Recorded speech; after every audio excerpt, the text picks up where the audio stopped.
We'll call the District Budget Committee meeting to order. Would you all rise, please, for the Pledge of Allegiance?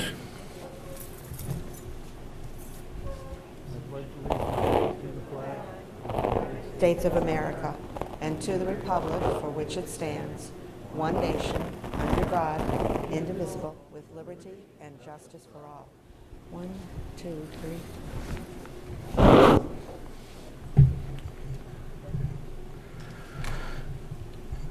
Now, our first order of business is Carol Lang, our remote member. Are you there, Carol? Yes, I am. Are you alone? Well, my husband's in the other end of the house. Could you tell us where you are? Satellite Beach, Florida. Could you tell us how warm it is? Actually, for Florida, it's cold, but not compared to you guys. Okay, thank you, Carol. All right, tonight we're having our continuing department reviews, and I guess we're going to start off with the food service. Dave, love to see you every year.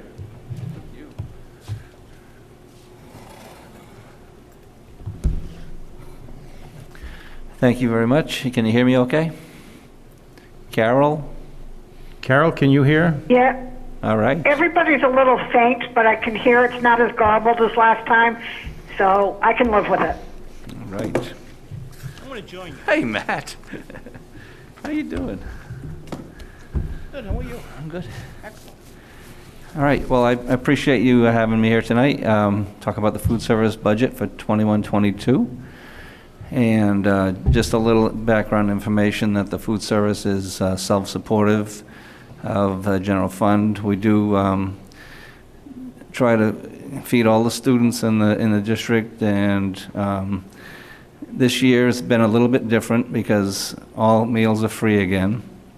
So it's meals that will be reimbursed by the government. Last year was the same thing due to COVID. So we're carrying on that this year.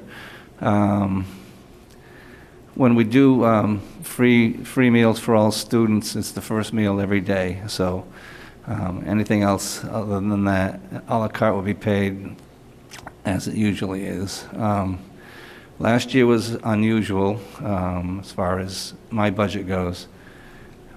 We had less students in the building, and we had alternate days. We had Fridays that were there was no students in the building, so it was a difficult budget year for me. So anything reflected in last year's budget is unusual.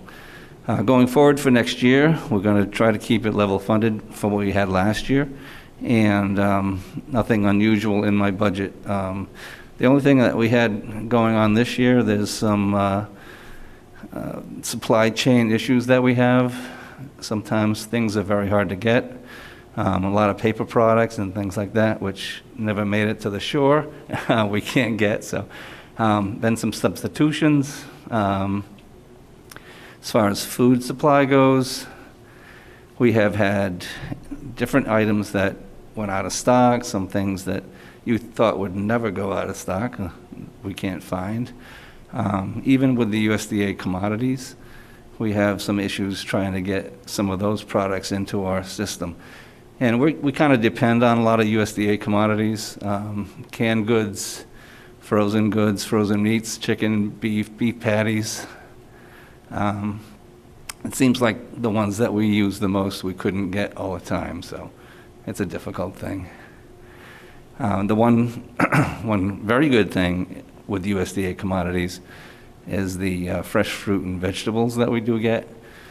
So I'm allocated to use half of my commodity dollars towards fresh fruit and vegetables every year, and that's been a really good supplement to our food service. Other than that, I have nothing to add.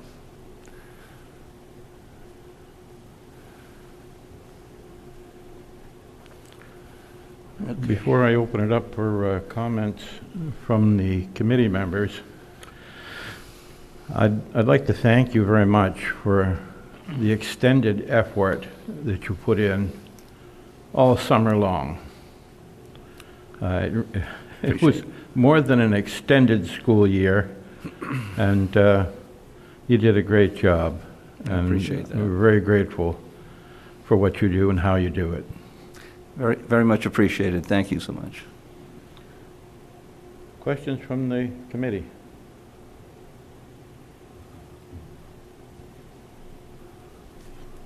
Naomi? Just for those who are less familiar with it, could you talk a little bit about the USDA Commodities and what that means? Sure. USDA Commodities is commodity foods that are supplied by the Department of Agriculture. And it's based on the last year's student meals that we serve each year. So the more meals we serve, the more commodities we are allocated the next year. Generally, the surplus distribution would give us canned fruits and vegetables, frozen meats, and about 4 or 5 years ago, they said that it would be helpful to our programs if we can get fresh fruits as well, fresh fruit and vegetables.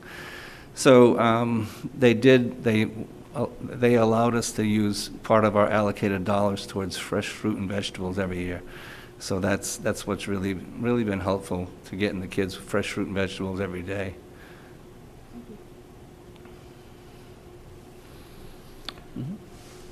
Lee?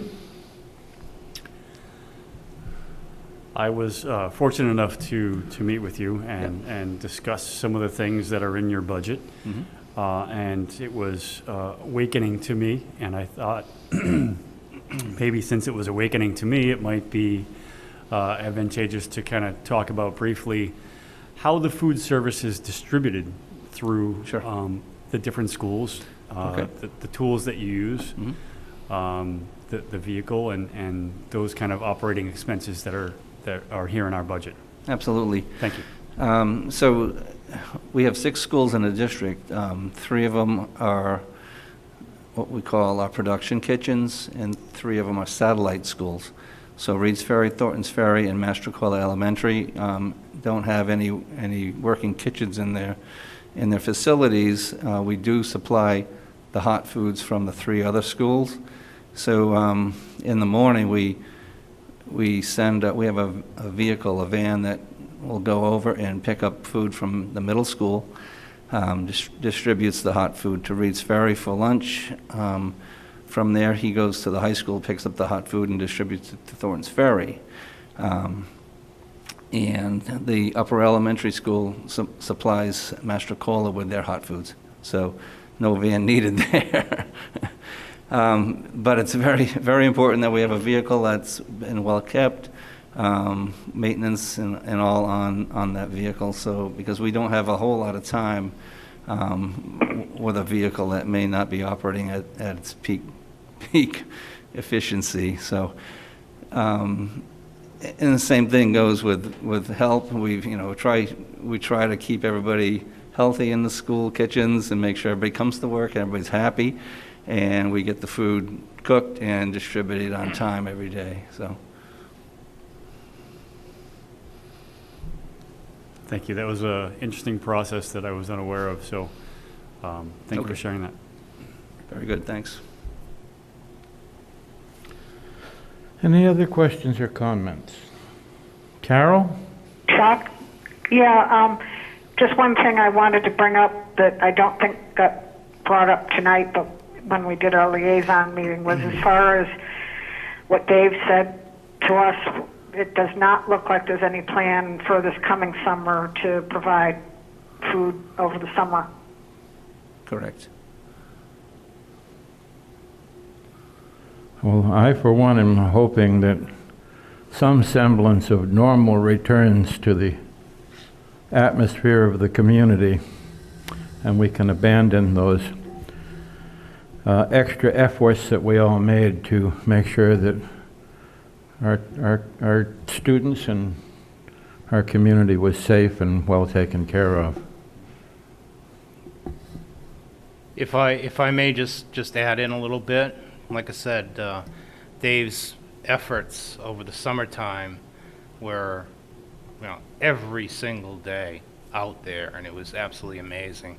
This summer, and correct me if I'm wrong, the demand for food was waning.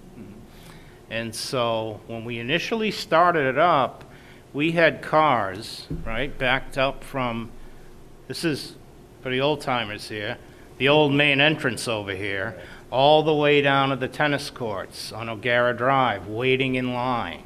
And they were so happy. We had parents stopping with tears in their eyes, saying thank you very much. It was one of the most moving things that I'd seen in a very long time, because people were genuinely happy that we were providing this to them. And, Dave made it all happen. But now we're getting back to a little more normalcy. Things are a little bit better. And so we'll be not doing that unless there's a change, a drastic change.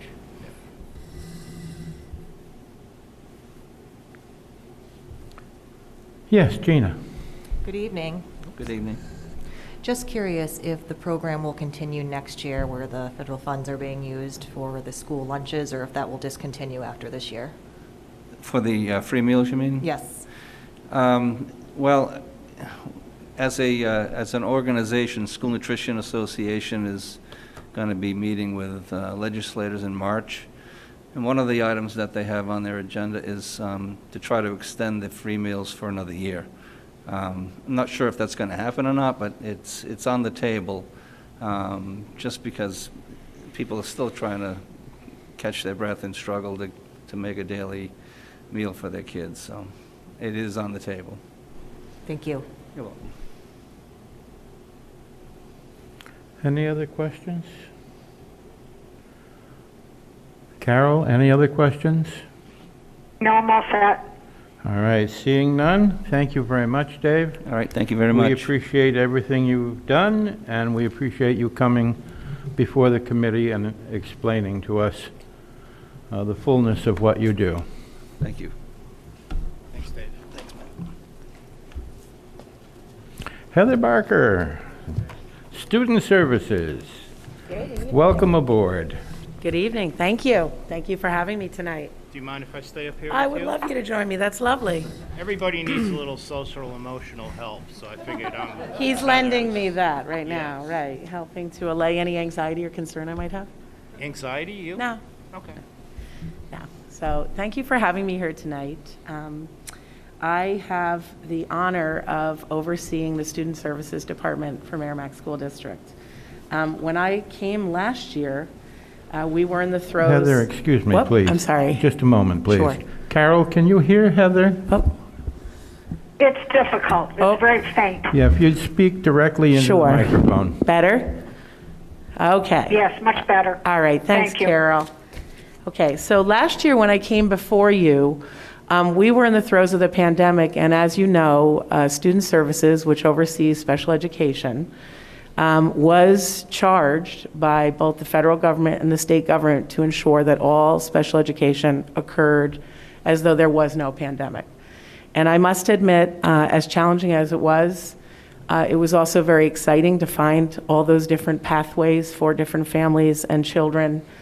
We came to you and asked to increase our budget for our extended year last year to provide services for children throughout the summer, some of whom had not been in school for 20 months.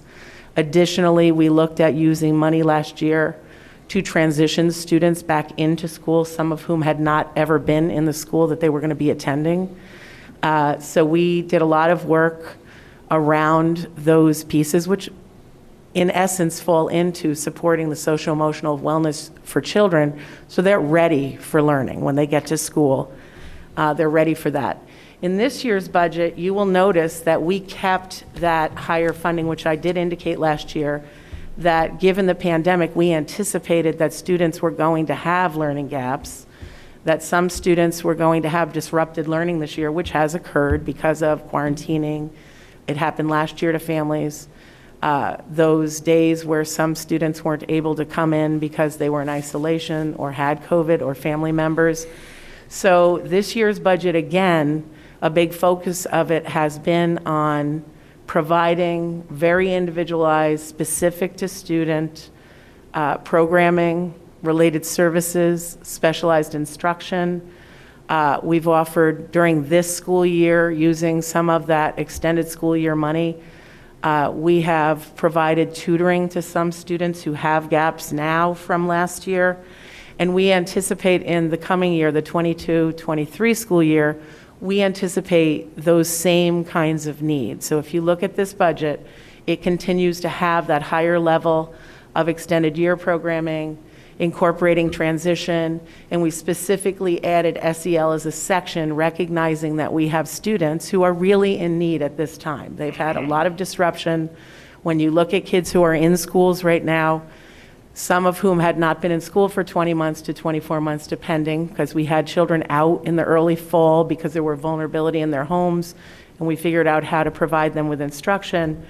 Those students and their families need support. So we continue to look at how we can wrap around our families in Merrimack and partner with them to do that. So in the budget, there is the extended school year budget remains at that higher level. We also increased the school psychology line because obviously there are children who we need to do evaluations to determine whether or not they have an underlying educational disability or where they need specific supports for whether it's social, emotional, behavioral, or academic needs. So we've increased that budget line. And interestingly, Dave mentioned the chain for food service being disrupted. In education, hiring staff and hiring service providers has become really challenging. Whether you are a private contractor hiring and then selling those services to a school district, i.e. we buy school psychology, speech and language services, occupational therapy, behavioral consultation and behavioral analysis support, right? All of those different kinds of services, mental health counseling, any of those kinds of behavioral support, social workers, those are coming at an increased cost. So we also added into this budget an additional, we took every one of those lines and added 3% to have that cushioning so that if those contracted service providers were charging more, we are obligated to provide those services. So we have to ensure that we have the funding there to do that, okay? So that's the other area that you're going to see an increase in. So the school psychology line, the extended school year line, we added in, it increased the budget by 1.5% to add in that SEL supports, which is supporting the universal program. In our elementary program, we have the second step program. There is money allocated to adding resources to that programming, adding additional kits if there are new classrooms or teachers need new materials. There is funding in that budget for the middle school to be able to continue to do advisory and purchase supporting materials or products that they can use to support students during advisory, which is a time where kids are in a small group with one adult that they meet with every week, 2 to 3 times, up to 5 times a week, depending on the school schedule. And they would have that opportunity to check in on their school. How are you doing in school? They know they have an adult who is a connected person for them. In our high school, they've used the SEL. Focus has been on executive skills, executive functioning. That's an area, being able to manage your materials. Same thing at the middle school with advisory.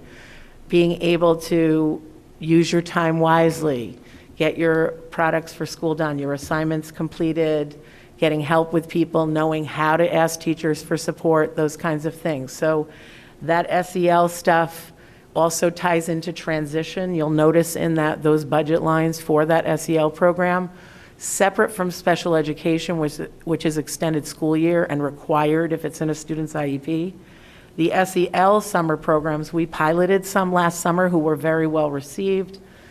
We incorporated them into some existing summer programs like our 8.5 at the high school. At our elementary schools, we asked our helper staff, so school counselors, the behavior specialists, and the social workers, to reach out with the school staff to families over the summer who may not have been in school, or who really, kids were anxious about getting back to school, or they're transitioning to a new school. So this is any student, not just students with educational disabilities. And we provided that funding so that those resources were available throughout the summer to check in on kids and their families, to help kids come in and tour schools, to bring them in the week before school for other events. So a lot of this money is in that proactive, preventative way to create the conditions so that kids are ready for learning when they get into school. So that's that focus. And the final area that we focused on in the budget is parent engagement. So we have worked really hard to engage families and parents in our programs. We've done surveys. We have a parent advisory board that meets with the superintendent and I monthly. We have continued the parent conversations. We have hosted evening events with PIC, partnering with some of the community agencies that support families who have students with educational disabilities, or for students who are at risk, and any of the parent engagement opportunities are for all. And I have been partnering with Fern Seiden, who is the Director of Student Wellness. We've actually formed a parent engagement committee with parents on the committee with educators from every building. And we have created a calendar, which is up on the website, and there are offerings each month based on feedback we got from the families in Merrimack of what they would like, whether it's educational training or having opportunities to meet with experts like Polybath, like Peg Dawson. We've had her here a few times. Different people coming to talk about different subjects where parents can actually engage in Q&As and talk about their own experiences. We've brought in Constellations, which is we have a strong partnership with them to support our students who have historically been placed out of district, who are currently in our school district, in their local school, with a lot of additional supports. So these are the kinds of things that we've been doing in Merrimack over the past year, and we have allocated funds in this budget for next year to continue that work.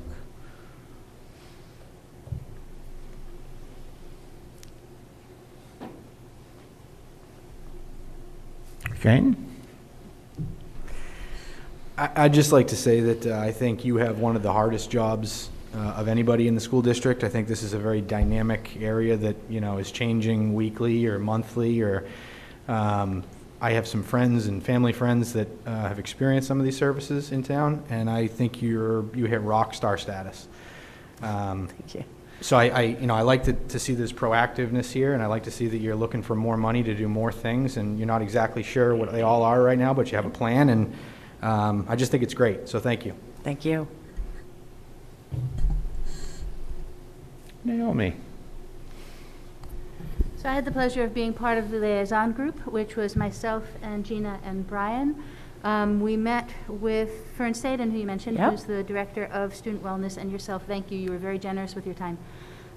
For the committee's information, we talked about many things. We focused on both the special education piece and the SEL piece, and we had the chance to ask quite a few questions about exactly what they contain, what they mean, what the goal is between them. We talked about proportion of students with IEPs compared to the rest of the state, which continues to be on par with other spaces. IEPs are up a bit, as we hear everywhere, and 504 plans based on the last few years, but we continue to track, which is very interesting and useful to know. We talked about out-of-district placements and the way that the district continues to do a marvelous job of keeping students within our schools as opposed to placing them elsewhere, unless that placement is to their greater benefit, in which case that's what needs to happen. The SEL component, what did we talk about with that one? We mostly focused on what it is, what Second Steps is, what skills it's teaching to the students, and why they're important as well. And honestly, I think that the funds that are being added are for good purposes and specific purposes as well. I'd encourage folks to ask questions if you're not sure, because it was great fun to know exactly what things were for. Gina, did you want to? No, I agree with everything that you've said, and having a personal experience with a child who is Title I and probably heading towards an IEP, I find it wonderful that the district and individuals like yourself and Fern are so supportive and really dialed into the needs of kids, especially with what's been going on with COVID. It seems like everyone has something, whether it be social, emotional, or academic. There are some gaps there from, environmental circumstances beyond their control, COVID. So it's nice that you're being, I agree, proactive, and you have a budget here that's going to reflect the current economic situation and the current social emotional situation, today. So I think it's wonderful, and I really thank you and Fern for all you're doing. Thank you. Lee? Having 3 little girls in the elementary school and seeing the different progress that each of them individually make, and the struggles, much like Gina mentioned, that each of them are managing. It's interesting to see the amount of programs that we have. If you could please speak to what Second Step is. I'm not quite familiar with that. Yep, so that is a social and emotional program, right? So SEL, social emotional learning. So it has units, for example, on bullying, okay, cooperation, each of the classrooms. So we chose in Merrimack not to have that program or any of our SEL programs be like an add-on, like something kids go to or a lesson they have, and then they come back and do school. Instead, the teacher teaches the lesson at the beginning of the day. So for example, think like when you and I were in school. How can you work? How do you self-regulate? How do you monitor your own emotions? How are you feeling, right? How are you interacting with others? Playing, getting along with others. All of those things we learn too. Taking that time, the teachers have lessons. So this is a K-6 program. So it's in all of our lower elementaries and in the upper elementary. And then, as I mentioned before, as you move into that secondary level, you move away from that program. Some of this money is actually allocated to having the middle and high school sort of pilot some other programs similar to this that are more age appropriate and align with like advisory or an extended homeroom at the high school. So in the elementary level, what would happen is the teachers have lessons. They meet weekly. They work together in their PLTs. They've now been doing them for 3 years. So they actually see where there might be gaps, where they're filling things in, where they want to buy other materials. One of the pieces of funding for the Second Steps program is to actually add more anti-bullying instructional materials to the core program. And then what happens is it's infused throughout the day and the week. So it's not like it's a standalone. So as things are happening in live time in classrooms, teachers and kids are engaging around the concept or the skill that they're working on. And so the kids have that opportunity to, that pause, that teachable moment that we talk about, things like that. Teachers can choose text or stories, books, right, that match up. And so some of the funding that's allocated in here is to add on to libraries in the schools that have focused text representing diversity and inclusion, right, different kinds of kids doing different kinds of things so that teachers can read those and kids can find examples of themselves. So for example, ELL students, things like that, students with disabilities, things like that. So in that curriculum, that would be the focus. Does that answer your question? Yes, and again, having 3 little girls in the Merrimack school system in the elementary school, I'm seeing firsthand those programs working and being effective, and the support has been amazing throughout. So, and that is a testimony to the teachers because they're delivering that curriculum at the universal level to every student. So that's wonderful. Thank you.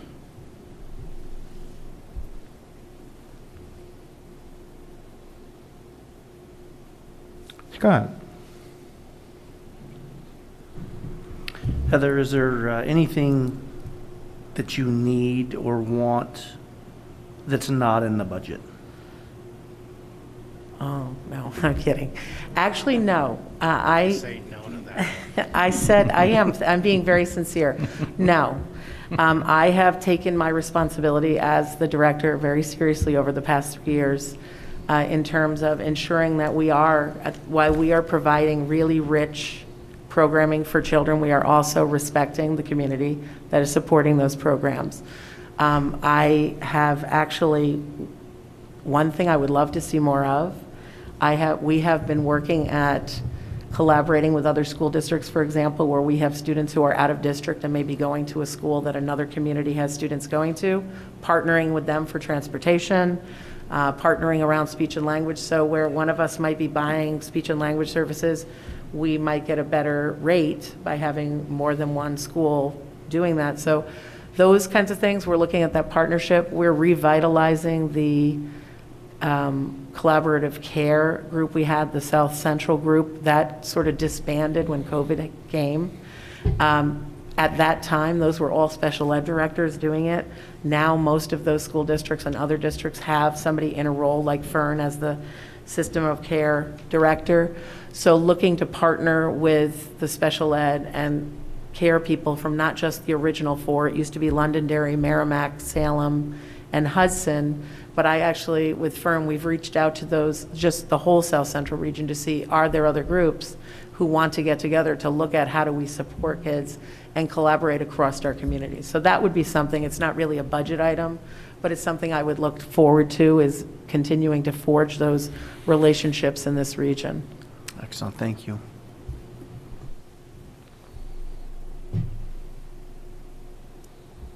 Gina? I do have one other question. Sure. So for the summer programs, I know that last year you did the full-time program for 3 weeks, and then there was Zoom for the continued Title I. Do you have any plans to do those in person, the Title I? So if, say, for example, a student could not come for the 3 weeks, or, you know, because there's no part-time option for there, do you have something that you have planned? God forbid, you know, we all stay healthy, where kids can come in the summer? So actually so Title I sits in Kim's office, but we partnered, so over the past 2 years, my department partnered with the assistant superintendent's office, because that office sits over summer programs in general. We actually had our very first meeting this past week, and I invited Fern to it with the special ed coordinators to start planning for ESY, which is the extended school year. That's required by law for students with disabilities. Again, we, as I did last year, we are not looking to look at that severe and harmful regression standard. We are looking at, if your child and your family are really concerned about your child, we're going to find services for them in the summer. So that summer, historically, that program, the ESY program, ran 5 weeks. The Title I program and some of those other ones, like the SEL program, was like a 2-week program, and some were 3-week programs.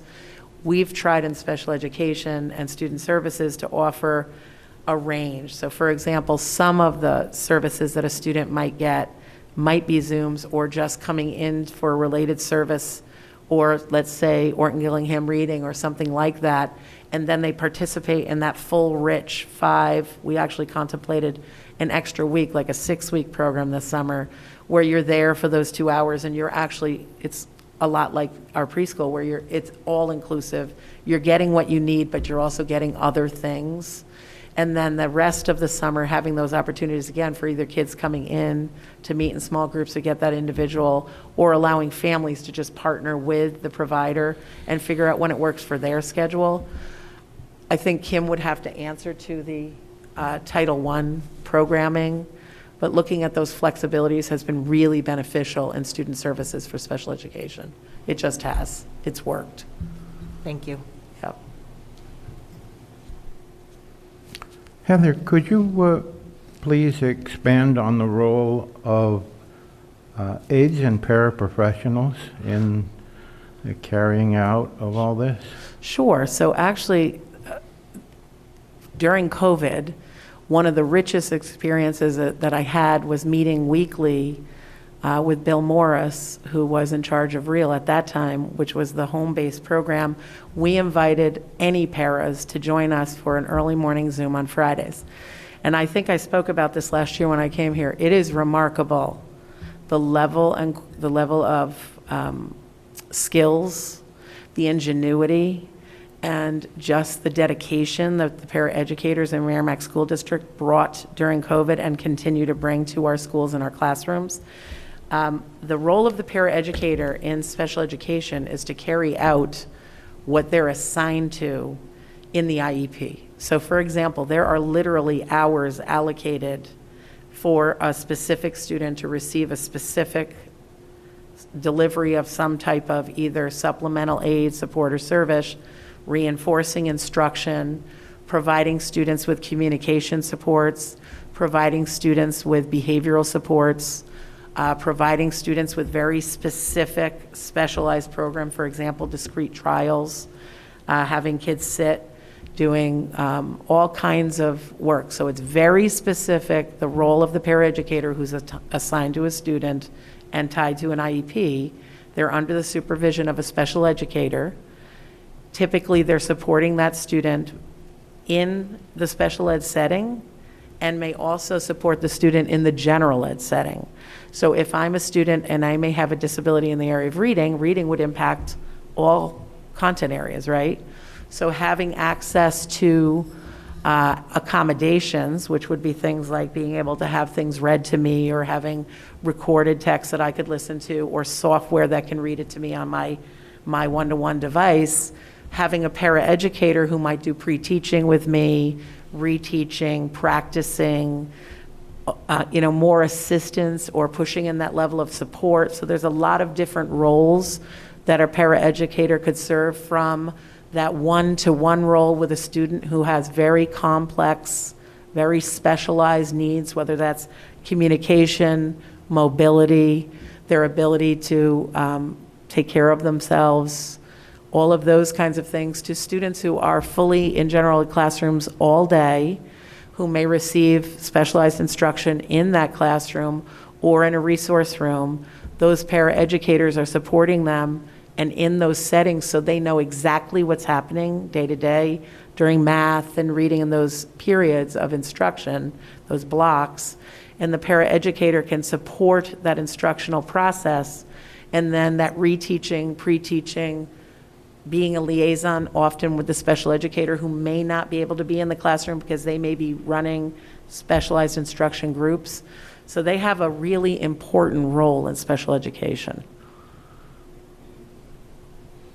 Thank you very much, Heather. May I add to that actually this past year, it came to my attention, we have had a really hard time hiring paraeducators. It's not unique to Merrimack. It's not unique that there is a shortage of special educators, related service providers. But I partnered this past year with Melissa Fazlick in Human Resources, and we worked with the paraeducator group around professional development and how do we keep our employees, right? And so we actually worked with the paraeducator group. We did surveys with the whole group of paraeducators, found out what they were interested in learning with, what were some of the barriers when they came into jobs in Merrimack, what might cause them to leave. And we put together a 4-hour day in August for any paraeducator, whether you were new to the district, that was our focus. But we provided training that day to any paraeducator who wanted to come. It was incredibly well received, and we plan on doing that again and broadening out those supports because we want to retain these excellent employees. So that's a goal area for me as well. Well, I would have to compliment you. That is excellent, and it is certainly music to my ears, and I imagine everyone else as well. Training is something that we can never really possess enough of to extract the very best. Are there any other questions? Dan? I have a couple, Chuck. Okay. When you get to me. All right, hang on, Carol. Yeah, Heather. Yep. The SEL numbers jump out. It's a new program. Yep. But when I look at SCP, everything is over the budget amounts by significant amounts in staffing, elementary, middle school, and high school. Could you just comment on that and tell us why? Which lines are you looking at? Well, it starts on page 8 with SEP specialized training, and then goes on to the following pages for elementary, middle school, and high school.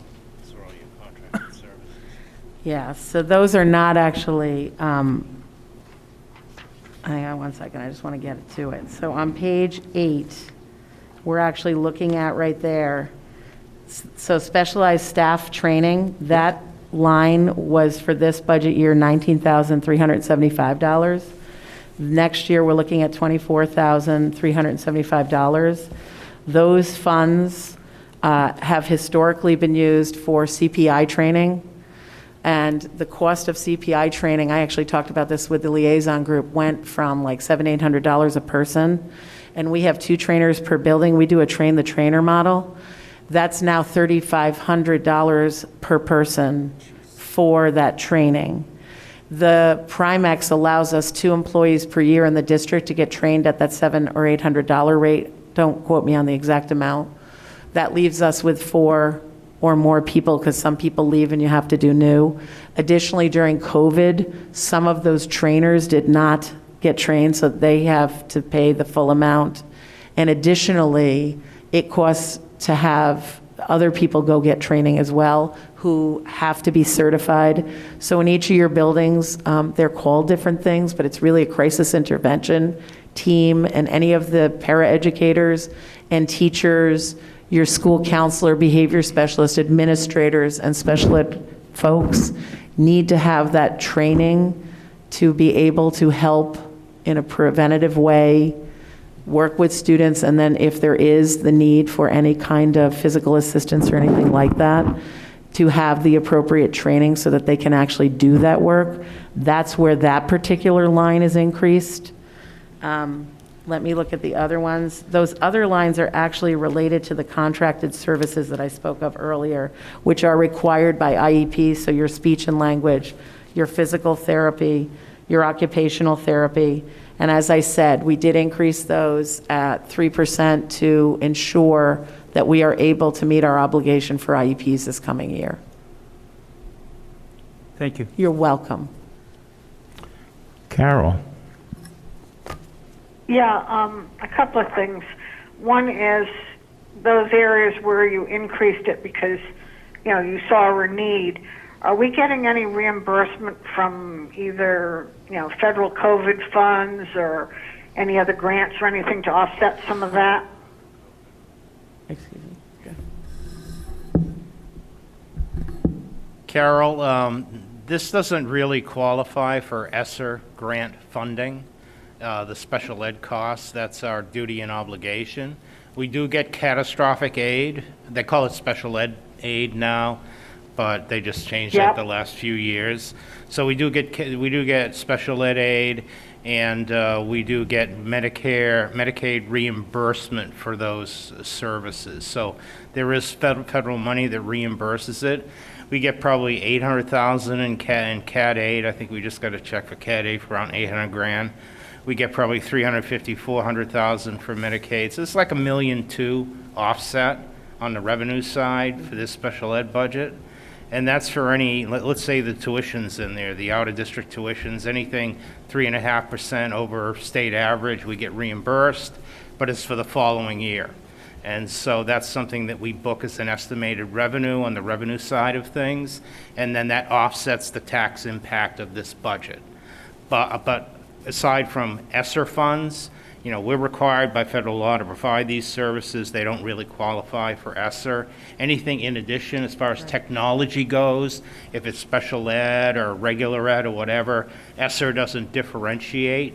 So on the technology side, we purchase a lot of laptops, Chromebooks, iPads, everything like that. That went to the special ed population too, but not specific to special ed. What's sort of nagging at me is some of this extra stuff is a direct result of COVID. The kids, that were out of the schools, from working from home last year fell behind, and now we're having to compensate for that. So it seems to me that in some way that's COVID related and that we should be entitled to some form of grant money. Summer programs that we have to do recovery does qualify. However, to budget the way we're supposed to budget by law, we have to do gross budgeting. It's RSA 32. So we have to put the full Right. amount of the expenditure in the operating budget to show it, and then it'd be offset by grant monies that we get. Additionally, Carol, we, working with Fern's office, the SEL money that we've been using right now that is supporting the work around creating a tiered system of support called an MTSS system, so a multi-tiered system of support that actually looks at creating, like when I spoke earlier tonight around things like advisory, extended homeroom in a high school, second steps curriculum in an elementary school, whatever your core literacy program, those are your universal supports. And then the second tier would be small group supports. And then the third tier up for a small number of students would be very individualized supports.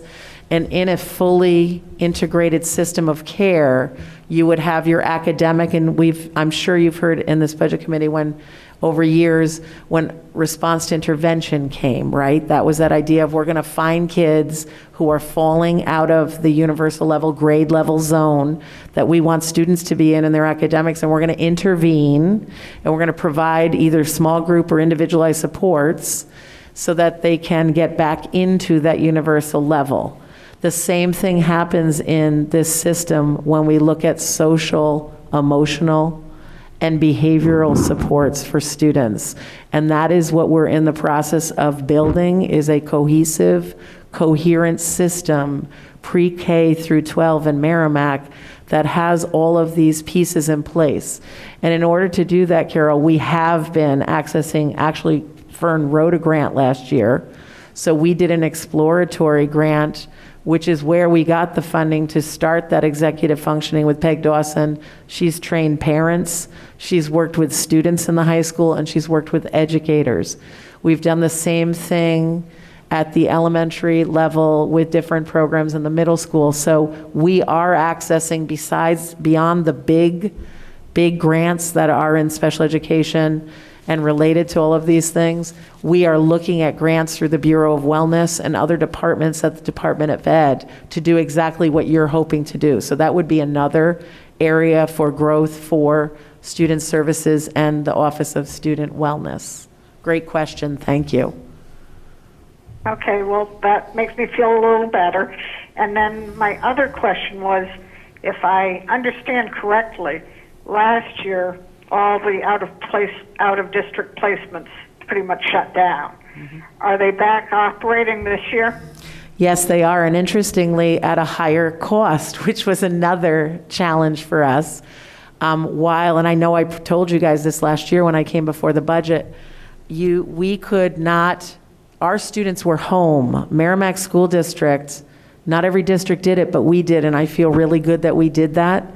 We provided services to those students and their families so that they could access the remote education at those out-of-district placements. We actually placed people in some of those students' homes and worked with gateways and other agencies to do that, so those students would not have as big a gap, or in some cases they had no gaps when they went back to those placements. But many of those placements actually have increased their costs. We had to pay the full rate that entire time. It just is what it is. Yep. Okay, thank you. You're welcome, thank you. Any final questions? I'm sorry, Lori. Heather, can you expand a little bit on what you did mention, but I think it's a key point. What has happened to the cost of contracted services versus being able to have district employees that can provide some of those services you brought to the board, that dilemma? Yeah. And it affects those budget lines we were talking about. It does. So it's interesting because each year that I went before the school board and each year when I come here, we talk about Merrimack is unique in that many of the related service in particular, so speech and language, occupational therapy, physical therapy, school psychology, many of those services are contracted out. That means we contract with an outside agency who we sit down with and determine how many units, literally by IEP, we need for our students, what is it that we're required to provide. and then we pay them for those units to provide them. Those folks have, in many cases, are specific to a building. They're part of the culture of that building, but they're not an MTA contracted person. A couple years ago, the idea was exciting that it would be great to have some in-district MTA contracted school psychologists. We have 4 in-district contracted speech and language pathologists, but we contract with 7 or 8 other ones to actually meet the demand for the IEP services across the rest of the district. So in the last couple of years, as Matt and I have been trying to figure this out, we actually spoke to the board because in the funding for SEL, there is some funding for actual salary wages for people to do work with students. And at this point, if we could hire people on MTA contracts, we will. If we can hire them through contracted services, we will. Because right now, we actually have a position that's not filled in one of our schools. We have open paraeducator positions where we really need people in the schools. So this has been a real challenge for us, and it is not unique to Merrimack. So another thing that I actually have been working on is working with higher education, so the university systems and colleges. Melissa and I from Human Resources are planning to go to some college fairs and to actually partner with universities and colleges to get student teachers here, because the research is clear. They typically take the job in the district that they student taught in. So we're hoping to create some pipelines of bringing people in, and that could be in speech and language, that could be in occupational therapy, that could be in school psychology. We have, Riviera has really strong school psychology programs. So that is an area we could certainly look at. And ironically, when you start to compare the wage, which seems much higher when you're paying the hourly rate for the contracted service provider, the district employee, when you take and add, let's say they have family health insurance benefit, you have the tax roll paying and all the taxes that the district pays for those pieces, and then add on top of that the retirement, it starts to become marginal, the difference between the cost of them. I can tell you that administrators in schools would want the teachers contract folks because they're there before school starts, they're there more. So yeah, you get, in the other department, you're really looking at the number of hours you need. So that's the dilemma. Can I say one? Sure. I want to give you a compliment, okay? When Heather was talking about contracted services versus district employees, you take a district employee, you look at a master's +4, which we try and get. We try and stay away from the bachelor's with no experience whatsoever. And then you remember New Hampshire retirement years ago used to be like 8%, 9%. It's 22% now. So 22% of your expenditure off the salary is New Hampshire retirement. Then you add in FICA, which is another 7.625. Then you add in workers' comp. Then you add in everything else, and then you add in the cost of health insurance.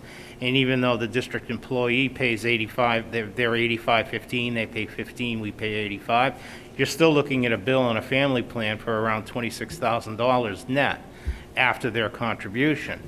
But Heather has gone about and she has created RFPs with our attorneys a couple of years ago when she first started, and kind of shook up the whole world, and then went out to bid for all these services and negotiated with each contracted service providers, which was over and above a certain rate that she had locked in her mind that she was going to pay.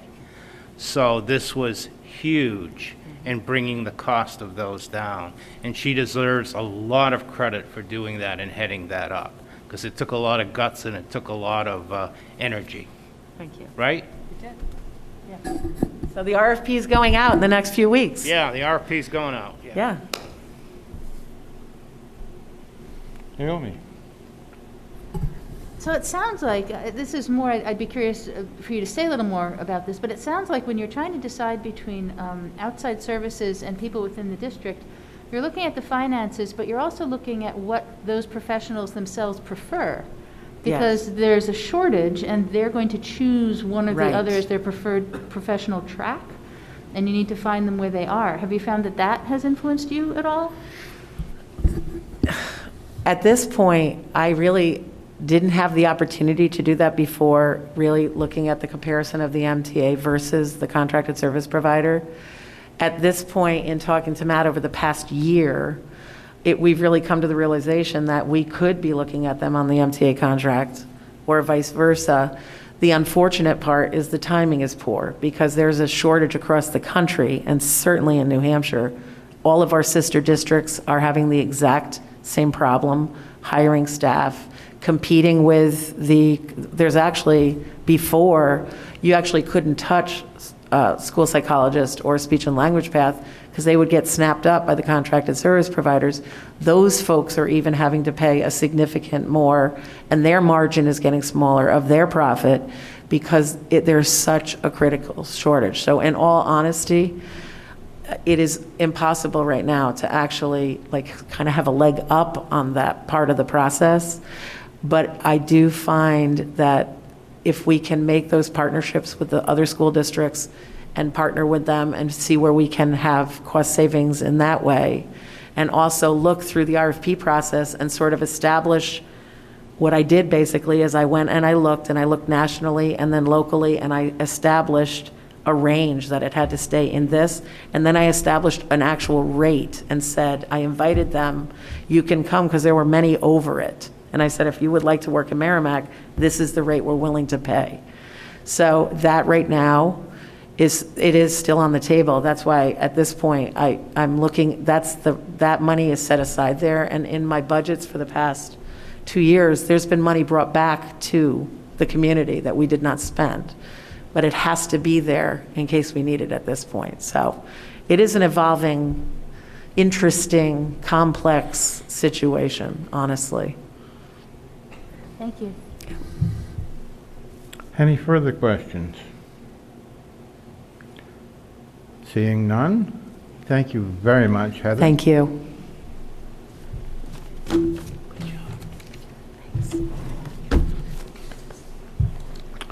So next is our technology, library, and media. Is Nancy Rose here tonight? No, but we have a new gentleman over here who is making his way to the head table. And his name is Jason Pelletier. Jason, how long have you worked here now? About a month. About a month, so he knows everything about anything. You can ask him whatever you want. Welcome aboard, Jason. Yes, I am very happy to have Jason here. He's proven to be a tremendous asset to the district. When building the budget, will be honest with you, I put it together. And so now that Jason's here, he's critiquing all my work, so that's okay. Because, within the budget, there is a bottom line, and we can move things around as he sees fits, and he looks to where we need to go and where we need to be. I just want to start out that, in our technology infrastructure item, we're on a lease basis with around 729 computers. That lease will be over in 22-23. So it's perhaps something we want to look at doing again or going in another direction. We also, during the COVID, using the ESSER funds, we purchased 1,700 Chromebooks, 400 iPads, and a new server, and a multitude of other wireless devices and cabling to match those wireless devices, because you just can't stick a wireless device on the ceiling and say, aha, you have wireless. You need an actual Ethernet cable going to it to make it wireless. So we were doing a lot of that with the ESSER funds, so we utilized that before Jason got here. And now Jason's in kind of an exploratory thing. We've got over 5,000 computers in this district, so I think we're pretty sure that we're at 1-to-1 as far as devices go. And so now that Jason's here, he's evaluating our infrastructure all the way from the fanciest stuff we have in the closets, which I have no idea what it does, down to the switches and the servers and everything like that. So at this point in time, I would like to turn it over to Jason to have him go over some of the things that we went over with our budget liaisons, Mr. Coakley, Ms. Murphy over there, and Brian Stisser, who unfortunately is not with us tonight because Brian did most of the talking. He had some great questions to answer, and I was really glad that Jason was there to help answer the questions, or to answer the questions for me. So let me turn it over to you, and you have the microphone. Thanks, Matt, and honored to be here, so thank you, everybody. Merrimack's been very kind to me so far and since I've been here. When we were talking yesterday, one of the big things that came up was like the network switch replacement line, $24,000 line.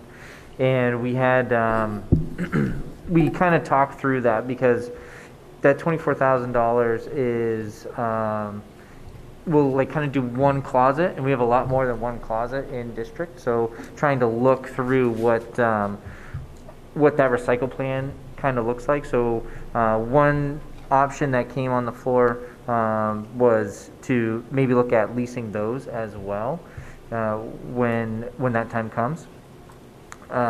We also took a look at that 729 computer lease and what are we going to do with that in the future. The other comment that came up was what can we use with ESSER funds versus what we're going to put into the budget, right? And that was kind of a big discussion on how are we going to fund those things in the future. So one of the big tasks that I have is to create a replacement plan that we can end up making things as level funded as possible. I mean, there's going to be some big ticket items that do some things 1 year and whatnot, but the real plan is to try to make that with very little dips and valleys for you guys. So every year you have a really good idea what's coming down the pipe. So I think that was one of the bigger pieces that came out of that conversation. And then as I go through and I look through things, I'll be able to give you guys a better idea of where we are, what we need to do. And there's been a lot of great technology and a lot of things put in place already here. So you've already done a very good job with pieces, and then it's just kind of tweaking those and making sure that we just give you guys a good, respectable budget every year that doesn't go crazy 1 year, doesn't go down, doesn't go up.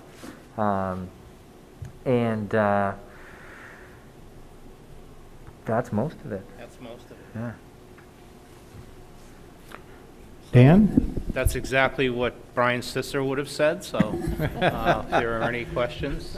Well, Brian isn't here. Yeah, but you are, Mr. Copley. Well, so we have a team here, so what has happened is Mackenzie got Brian's notes on her phone, and I'm going to read them. Okay. But first, there's two things that Brian felt very strongly about. I'm going to put them out on the table, and then we can come back to them. He texted that he had planned to make two motions, and Lori, it's good that you're here. He wants to ask the board to talk to administration about leasing network equipment, which I think Jason has talked about. And he also wants to ask the board to talk to administration about bringing your own device, particularly because this could have meaningful budget impact. Can you get his notes now? Did you get that? Absolutely. And Jason may speak to this as well. The problem with people bringing their own device is if a teacher or a paraeducator or something like that has some kind of complaint against them and they've used their personal device now is open to public record. And so it's really not just a security issue, but it's a privacy issue for educators and staff to use their personal device in the school setting. All right, so here are Brian's notes. There are two lines with increases. Page 1, increase of $325. It's repairs. This was driven by a combination of projectors coming due for repair and increased devices and device utilization. With the increased utilization in the classroom, this is likely to continue to trend up for a couple of years. Another one was software licensing on page 4, an increase of $6,000. This is driven by new cloud software licenses for curriculum development. This will take planning development that is currently paper-based and allow it to be done online with additional resources. This will help with delivery, and it strikes me that having planning, curriculum development be computer-based is vital with increased tech adoption in the classroom. Planning computer-based lessons on paper seems somewhat ridiculous. Page 6, tech infrastructure improvement. This had been updated since budget books were printed. Total budget line amount still the same, just the breakout is shuffled, but one line should be $25K for networking equipment, particularly switches. Jason highlighted this as an area of concern because based on a number of switches across the district and an industry standard 5-year life expectancy, we would likely need about $3K to maintain the network without high risk. Matt highlighted that he plans to make up the shortfall for next year and the year after via leveraging COVID relief grant monies currently available. We discussed that this leaves us exposed to about a $50K, possibly higher, since needs are only likely to grow. The budget spike in 2024-25 budget year and discussed the potential of exploring a leased option to smooth out that hike, possibly front-loading the lease with grant money to further ease in any increase. It would be good to introduce a motion to request that the school board consult with the administration on leasing options for networking equipment in order to smooth out the budget impacts of lost grant funds in the 24-25 budget year and beyond. This also included $65K for SANS, which Jason spoke about the importance of for maintaining sound network performance in the buildings. Matt said we're at 5,000 devices in the district, putting us at having achieved a 1-to-1 student-to-device ratio. This was achieved partially through 1,700 Chromebooks and 500 iPads bought with federal relief funds. The goal is to maintain that ratio. The replacement cycle for these devices is 3 to 4 years, with the higher-end machines tending to be on the lower end of the range. These higher-end devices are concentrated at the high school, where they're heavily used for certain labs. These labs are very valuable for college prep, as the type of work the students are doing is very relevant to both college and professional work. We discussed bring your own device. The district doesn't currently have a policy, but it could be an interesting way to maintain the impact of our budget money, particularly targeted toward these higher requirements. The higher performance machines cost as much as several Chromebooks. So reducing the need for a couple of high performance machines or slightly extending their life cycle could have more budgetary impact than removing Chromebooks from an entire classroom. While a BYOD policy could have a very good budgetary impact, it also has a lot of substantial policy implications beyond the budget and would require a much broader policy discussion. It would help the administration if we had a motion to request that the school board consult with the administration on developing a BYOD policy, particularly at the high school level, to help maximize the value the district gets from technology spending. I did make one notation at the end of the meeting. I asked Matt how $500 would allow anybody to go to any national meeting anywhere. Okay. And I think that's about it. That's everything I have. That's hers. But Jason, you had said on the BYOD you had a bit of an update for us also, correct? Right. So when we talked yesterday, the discussion came up with how we have some special classes that use specific software that currently isn't, you can't use it on a Chromebook, right? And the Chromebook's kind of what we've been anchoring on for most of the grade levels for the one-to-one device. So that was one of those things that we could look into. Do they do BYOD, or does the district provide? And looking into it today, it looks like we do provide a device for children in specific classes. And there's a sheet that they sign, and they sign out that device for that class period. And I was surprised to hear that. I didn't know that until I dove into that. Yeah. And could you give a brief analysis of buying versus leasing? I know we had a long discussion.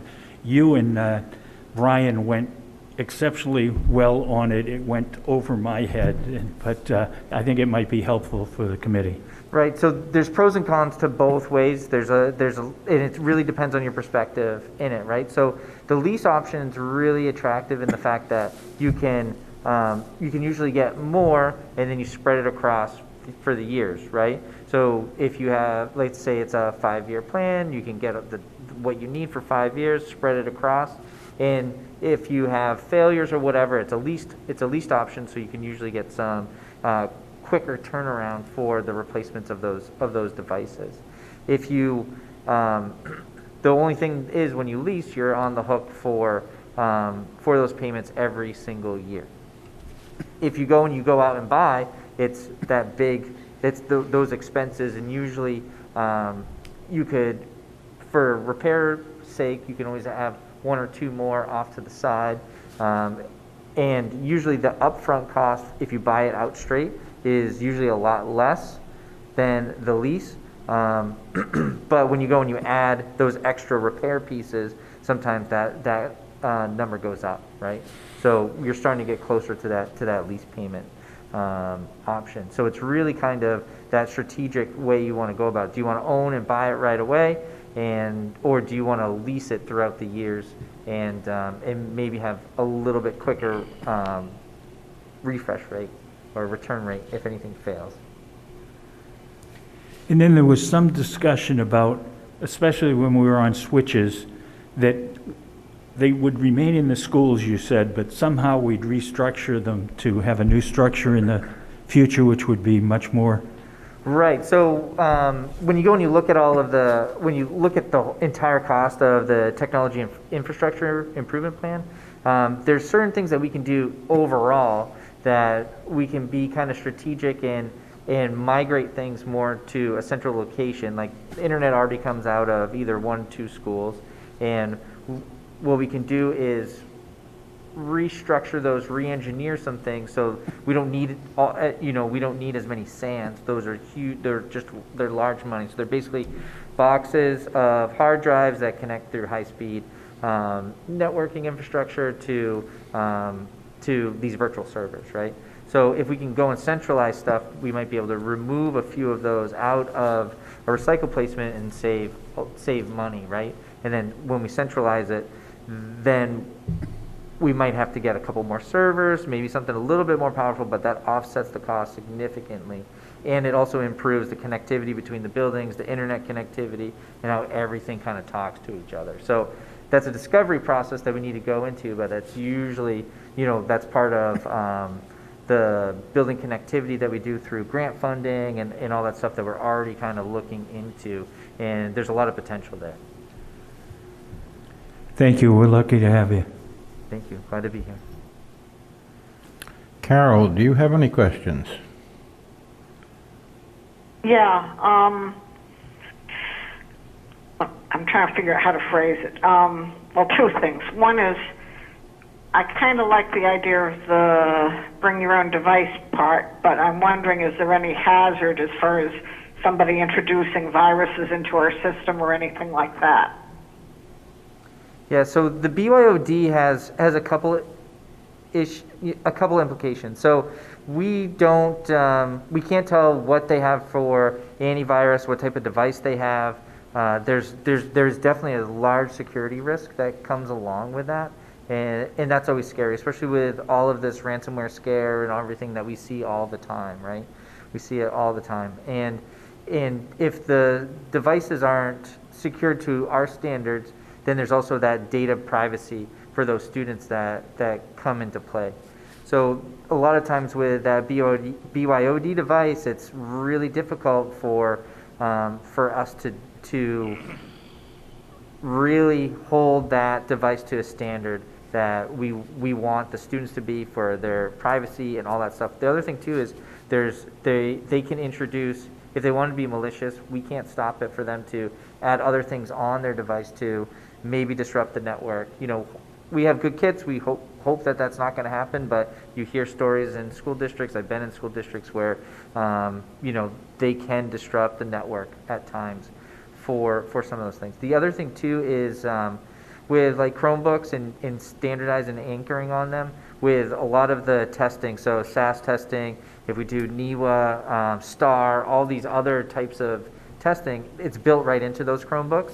So, and there's software built in those. So if we do a BYOD for those testing days, there's going to be a lot of devices that need a lot of attention. We might not be able to get software on there. They might not be compatible. They might be on a different version. And just think of that headache on test day when they try to do that. So there's a lot of hurdles to overcome with BYOD. And then there's also Right, that was kind of what I was concerned about. yeah. And then the other thing too is for the teacher to really be able to go in and help out students and have, you know, a walkthrough for a lesson, and now you have a bunch of different devices, you know, a phone, a Mac, an iPad, like that's kind of a nightmare for them. And it's really hard to manage that classroom for the teachers as well. And kind of off on a whole different topic, when you talk about the lease versus owning the devices, how would you transition? I mean, we now own, like you said, somewhere in the vicinity of 5,000 devices. And I don't think we want to throw out 5,000 devices the day we start leasing stuff. So how do we do that transition? And a lot of that transition will go, so what we'll do is we'll look at the models, right? So we'll look up the serial number for the model and, so this was manufactured in 2016, this was manufactured in 2014. Hopefully we don't have anything that's working that's manufactured in 2010, but we kind of would go and take a look at those pieces, right? And then we would just start replacing those older things first, or the things that, maybe like if there's classes that need some high-end software that's critical, then we'll have to also do that. So that software like Adobe and CAD programs and all those other types of things, they change their specifications for those. So we'll have to kind of look at what those classes need, and we just kind of start by old stuff and high need, and then work our way through from there, hopefully with a 3 to 4 year plan.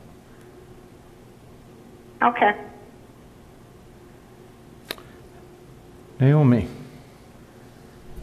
So I'd like to go sideways a little bit. This is technology, but it's also library. And I wanted to touch on the library side of things for just a moment. The library budgets have stayed level funded for a number of years in a row in terms of book acquisitions and things of that sort, which means that there are fewer books being purchased or things of that kind, given that things get more expensive. I wonder if you can say anything about where the libraries are in terms of their sense of whether they're getting what they need for physical books and other things of that kind. I'll take the flyer right down. From what I hear, in talking with the principals, and we have a former recent principal of Reed's Ferry School here, the libraries are still very well outfitted. I'm not hearing a human cry that they need more. There has been a transference to digital media and digital learning and everything like that. The book will never, ever become an obsolete thing. But the types of books you have, given the other resources you have, may change. So I think keeping it level funded for now, in the next year or so, is probably a good thing while we get into this kind of transition. But there's nothing better than a book to hold in your hand. I fully agree with that. And to have the paper there. And so that's not going to go away. We're just seeing a lesser demand. And we have done a lot in the past few years to build up our classroom libraries, to have levelized readers for each kid and each grade of every subject, reading for the pleasure of it. We want kids to be able to see the books that are there, pick something that's interesting. It doesn't necessarily have to be the textbook or an encyclopedia. Do they even make encyclopedias anymore? I don't think so. I think my parents still had a set that was like 1953, But anyway, I haven't heard a real need to increase the number of books. It's more on the technology and the training and the integration and everything like that. But let's face facts, nothing will replace the classic library. It's just a thing of beauty. Thank you.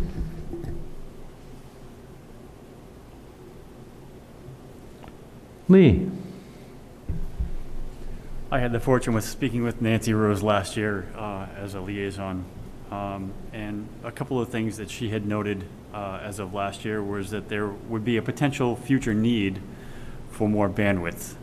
Can you speak to where we are currently with our bandwidth and what those potential needs may be? Sure. So I spoke 2 weeks ago with our provider, First Light, and what is going to be our new monthly recurring charge and what options do we have for upgrades. Now, all of this has to go out to bid because we are done our 36-month contract with them, but they're saying that when that contract comes up and we do our 470 for funding and everything like that, The Form 470, for those who are uninitiated, is for the E-rate, the educational rate, the Universal Service Fund. If you still have a landline and you have a phone in your house, we don't, but if you still have a landline, you'll see a couple of little charges, USAC, USAC. That's for the Universal Service Fund that provides educational rate for telephone service, for bandwidth, for everything like that. They don't do, correct me if I'm wrong, they don't do internal connections anymore, right? Yeah, you have category 1 and category 2, right? He's got to show me up with the category 1 and 2, so that's okay. Yeah. So, right, so category 1 are those main things that they fund, and category 2 is like wiring and all that other stuff that may or may not get funded. Yeah. But, go ahead. yeah, so when I talked to them, we could actually increase the connectivity between the buildings, for most buildings, 3.5 times, increase our internet, almost 5 times, and come out with an 80-cent savings a month. If we decided to go that, there's tons of different options that we can do, but that was kind of one of those things. If we wanted to level fund and what we're spending this right now, we would actually be able to increase all those connections and, basically pay the same amount. Yeah. If I can just reminisce a little bit, because having been here for almost 22 years now, and my hair is much grayer, I'm kind of resembling Mr. Mower here, but a little bit maybe darker. When I first got here, there was no computer network back in 2020. And there was a warrant article for $426,000 that we passed to build a network. And the first, I think I relayed this to Jason when he first got here, trying to give him a little bit of a history. The first thing we did is we put a T1 line coming into the high school. And that was the biggest deal ever. Now, are you smiling under the mask right now? But that was like a big deal. And now we're like, because the need has driven everything, we're like expanded by that by I don't know how many fold anymore. So at some point in time, we'd like to look into whether or not it's going to be something that we can actually do. Jason and I have talked about it. Is running glass to the middle school, Thorntons and Reeds, but there's lots of logistics involved in that, right? We like dark fiber. That's what I mean, is by glass. Yeah, we looked at that because that's a real good strategic plan to do the dark fiber. It's just the way that the fiber's laid out in Merrimack. For us to have a proper redundant network between all the buildings, it was going to be a huge build. It was going to be a lot of money. It just doesn't make sense at this point in time, considering that the service providers can really turn up the bandwidth right now for the building connectivity the way that they do. There's these things called ELANs and some other fancy stuff that we don't need to get into, but they can turn that speed up if we want them to. So it's not really worth right now the probably million something for that build. The other item that Nancy had mentioned last year was that there was potentially a need for an additional staff technician. And how do you see that playing out today? We have one. We did hire one. Oh, fantastic. Yeah, we did. There we go. Thanks, guys. Because of all the, after the COVID money and getting all those computers, the technicians were looking at us like, are you kidding me? So we hired another technician. We had the money in the operating budget, and we went ahead and we did it. So there is another technician in the operating budget. Fantastic. Thanks, Jen. We had to. It was not a necessity. Looking around, any other comments, questions, reflections? Seeing none, thank you very much, Justin. Thanks for having me. Okay. I want you to stay here.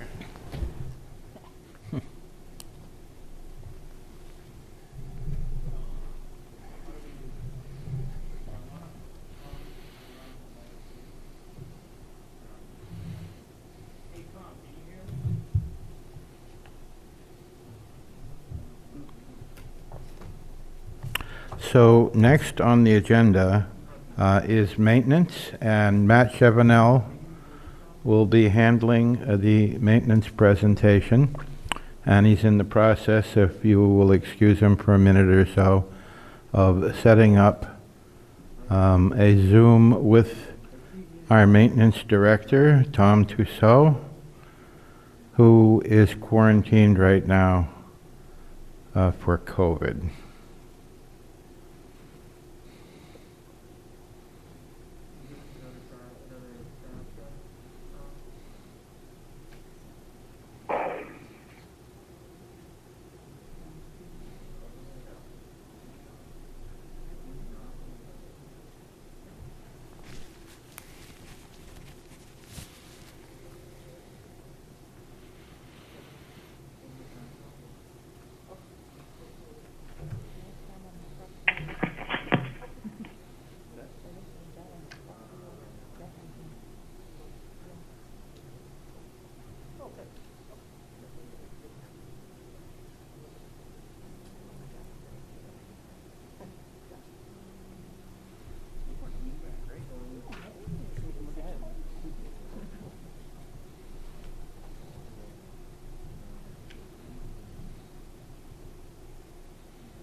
Perhaps we could take a 5-minute break while we're working with the technological connection with Tom. So we stand in recess for 5 minutes.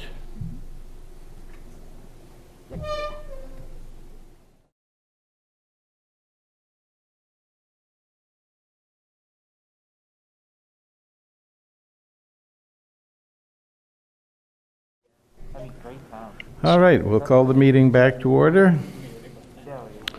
And next up is maintenance with our director, Tom Tussaud, and our very able superintendent of finance, Matt Chevanel. Tom, welcome aboard. Thank you so much, and thank you for giving me the opportunity to present my budget. I'd like to start off with 3 significant items that you're going to see in this budget. First item would be for building upkeep and repair for Thorns Ferry Elementary's the site work being done for a new playground equipment. The second big item you're going to see in here is energy retrofit lease costs for unit ventilators we put in last year. That's going to be roughly $370,000. And then the third item you're going to notice, which is a large increase, is for utility costs, and that has many different aspects to it. One is, unfortunately, probably the upcoming utility bills will be higher. Two, in what we're kind of based around, is that we're now running our unit ventilators, fans. We're running them 24/7 to get some circulation into those buildings as much as we can for COVID. And that's what I have to start with, and I'd like to turn it over, if possible, my liaisons, but if that's okay with you. Yeah. Let me say a few things, Tom, if you don't mind. Absolutely. Thank you. like I said, Tom said, this is the second year payment of the $4 million lease purchase agreement that was passed via warrant article at the last deliberative session. The first year's payment was $98,000. Year 2 was $469,000. So that's been approved by the budget. It was a lease. It was a 10-year lease for $4 million worth of gear to provide around 60 unit ventilators to increase the ventilation in our classroom. It wasn't really driven primarily by COVID, but it was driven by CO2 levels in the classrooms. When CO2 levels rise in the classroom, everybody has had that experience of being in a room where it gets stuffy, and when it gets stuffy, you get a little bit groggy, you're perhaps not paying attention. It's really kind of a learning environment issue that we've had in this district, because this district is a series of probably 30 different additions over 60 years, starting off with the high school, which used to be down the end of McElwain Street, right in front of the police department. It's now the upper elementary school. So anyway, there has been a lot of changes to the buildings over the years, and a lot of those buildings had exhaust only, and so we worked with the board, we worked with Honeywell, and we did a energy retrofit to put those unit ventilators in, to bring in air from the outside that's tempered, and so that's going to add to our cost anyway. As far as the cost of our energy, years ago, a couple of years ago, we went out. I've got a broker in Marlborough, Massachusetts, I've been dealing with for a lot of years, and I call up Kirk, that's his name, and I says, hey, go shopping for me on the electricity, see if you can do better. And we signed a deal that ends in 2020, the end of 2024, for a little bit under 7 cents a kilowatt. When you use as many kilowatts as we do, that's a pretty darn good rate. So the cost of the energy is fixed until then, but the distribution cost by Eversource is something that's dictated to us by the Public Utilities Commission. So that's something we do not have control over. So we're anticipating an increased cost in that. And as Tom said, due to COVID, it was the recommendation of the Department of Health and Human Services to run your HVAC systems 24 hours a day, 7 days a week, 365 days a year. Because in the evening, when there was no one in the building, we used to shut everything down. You know, we still drop the temp, but we keep these fans working and the ventilation system working to flush the building out for safety purposes. And that recommendation, that strong recommendation, has not been lifted.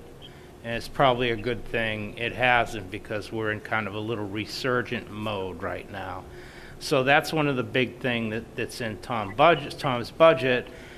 The cost of utilities, everything else is fairly standard. The newer thing, as Tom mentioned, was the $30,000 worth of site work that we have committed to the parent-teacher group at Thornton's Ferry to help prepare the site for the new playground that they're preparing to install in the spring over the summertime.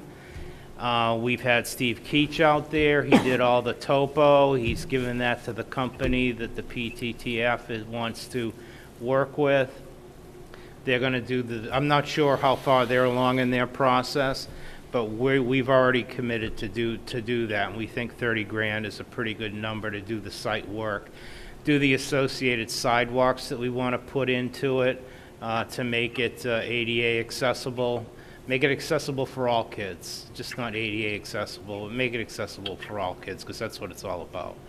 You know, so that's a big piece of the budget. Other than that, there's no new trucks in here. Everything is pretty much status quo. It is basically going by some of the recommendations that the board gave us, administration, they wanted a level-funded budget. We didn't quite give them a level-funded budget. We gave them an overall budget that's around 1.4% higher than last year. It's around $1.4 million. And this is, you know, something that we have to put in there.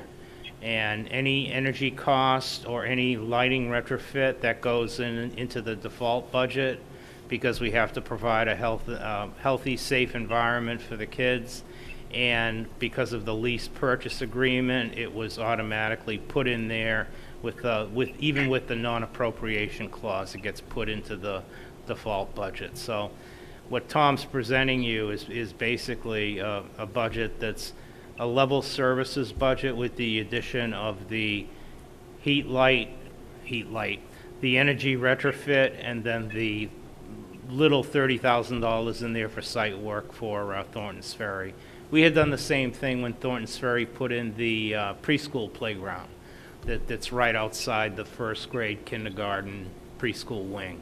That came out really nice. So we're hoping to have another really nice, successful project, and we will do everything in our power to make sure we satisfy the wants and needs and desires and make it a stellar project for the parent group of Thornton's Ferry. Seeing their generosity is just so much appreciated for us. So basically, that's my take on things. Tom gave you his. If there are any questions or any of the liaisons would like to say something at this point in time, please be my guest. Go ahead, Naomi. So I'm going to pop right in for the liaison group, which was myself, Scott, and Carol, who was generous enough to come in on the phone for that as well.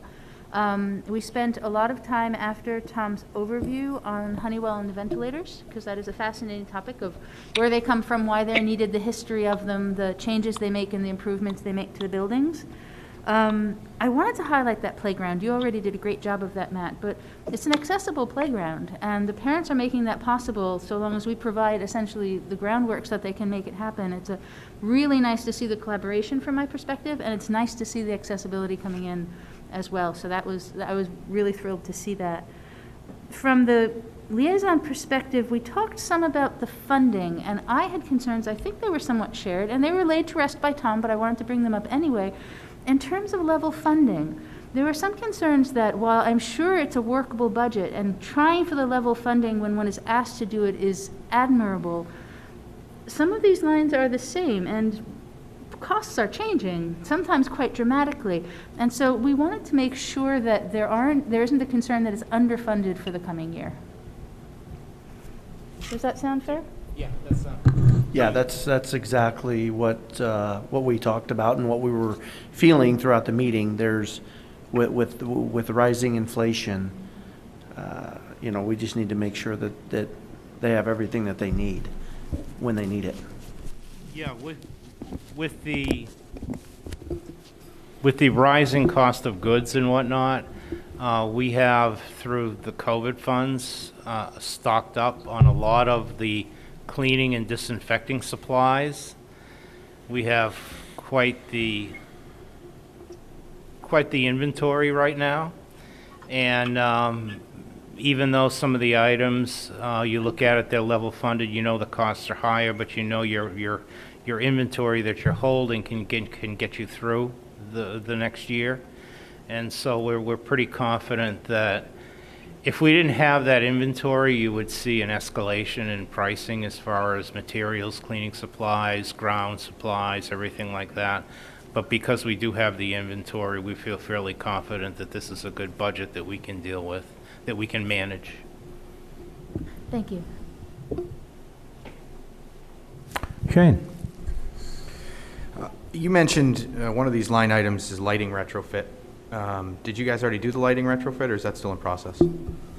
Well, that's not a line item in the budget, but it does say energy and light retrofit, which is kind of we didn't change the title. It just should say unit ventilators payment. We did do a lighting retrofit. That was approved by the school board. We did a presentation on that.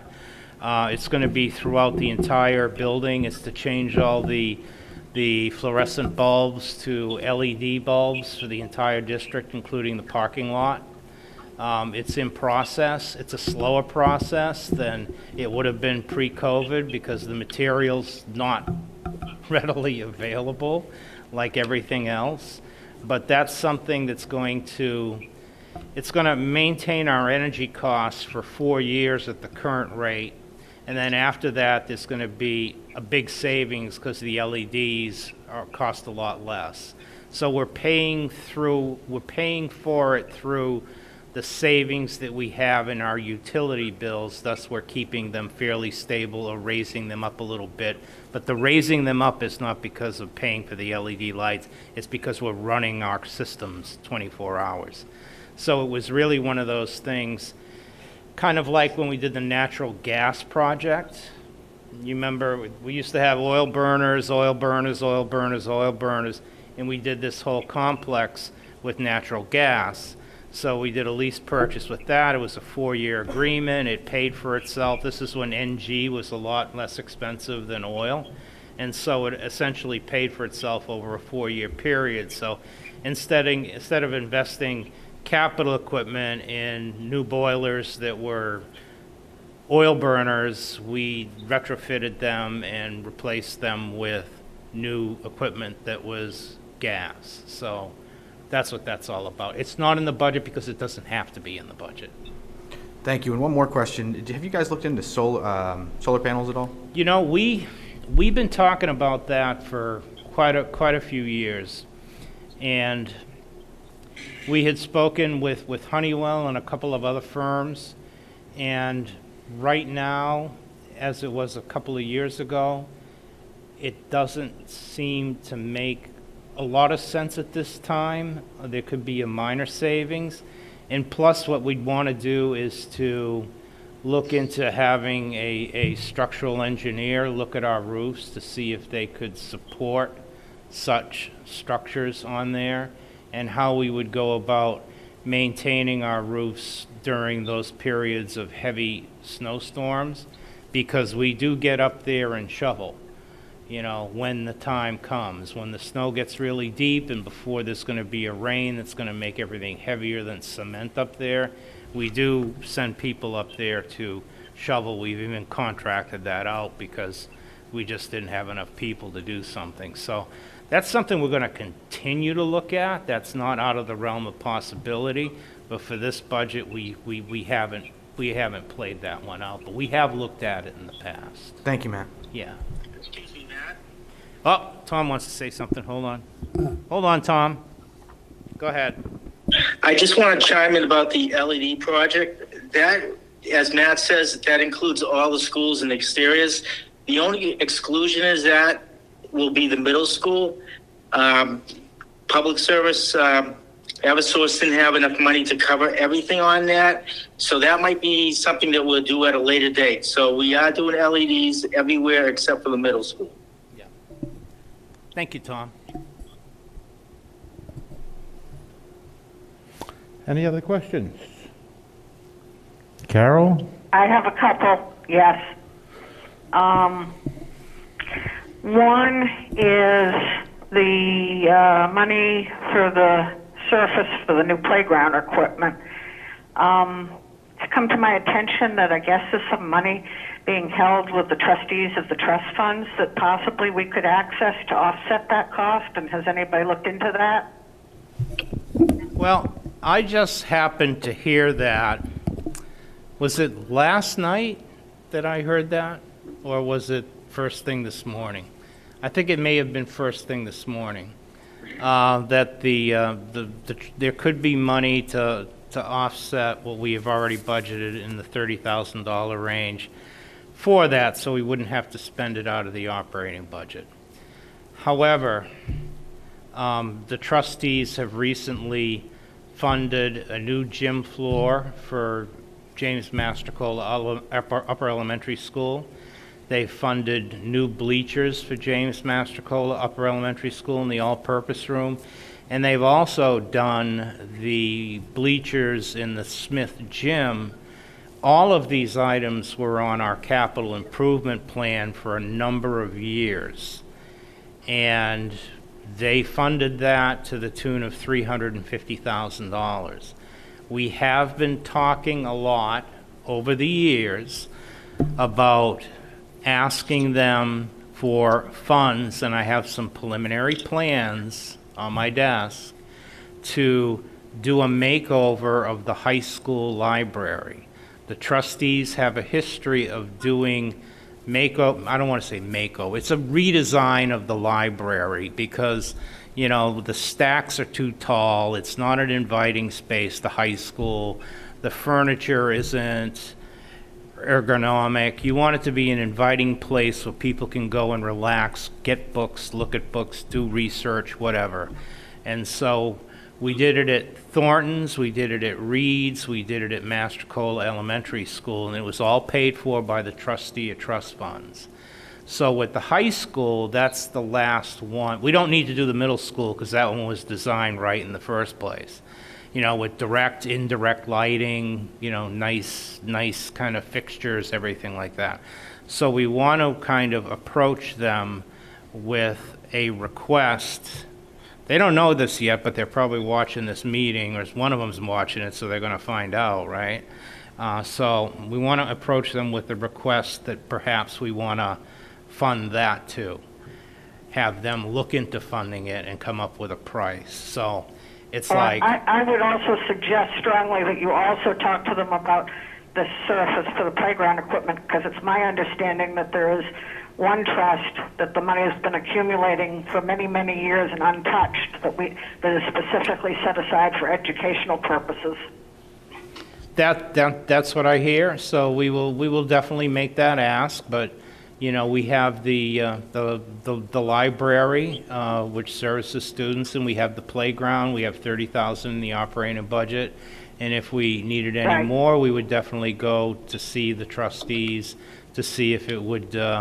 If they would approve such an expenditure. So that's always an option, Carol. Yeah, I mean, if the money is sitting there not being used, I think it would be better to offset what we're spending, you know, if it's applicable, if it conforms with the terms of the trust, which I think it does, because I think that particular fund has been untouched for many, many years. More than likely, anyway, yes. Off on a different topic. I'm going to beat the same dead horse again, but how many years has Brentwood been vacant? I had dark hair when we first bought the building. Let's see, 4 years now? 4 years? Something like that? Yeah, Brentwood has been vacant for 4 years, I would say, 3 to 4 years. 4 years, you're saying? Yeah, we primarily, everybody knows, we bought that building for $275,000 from Ceresc, and we bought it primarily for the land, because the building was really not one that we could retrofit to a central office. There were thoughts about retrofitting into a central office until we got into the nuts and bolts of it, and then we found out that it would probably cost more to retrofit that building than it would to build something brand new that was actually designed properly to create a good, positive workflow, as opposed to working within the confines of those existing walls and that kind of, this is nothing, it's not a knock against Reed's Ferry Sheds, it's great, you know, but it basically, the building looks like one big addition after another, just kind of randomized. It doesn't lend itself to a good configuration for collaboration in a good office building with really nice accoutrements as far as air quality, air conditioning, everything like that. It's just not, it's a poor structural building. And right now, as we haven't really done any repairs on it, or the repairs we've done have been minor, it is a good venue for the police department to do training in. And that's what it's being used for. Right. My thing, the same thing I've been beating on for years, is I am looking at it and saying, okay, the cost to demolish it has gone up roughly $50,000 since we first brought up that subject. And then if you say 4 years and say it's roughly $7,000 a year in utilities and insurance on that building, that's another $28,000. So that's $78,000 out the window that we could have saved had we demolished it back when we first decided we weren't going to use it.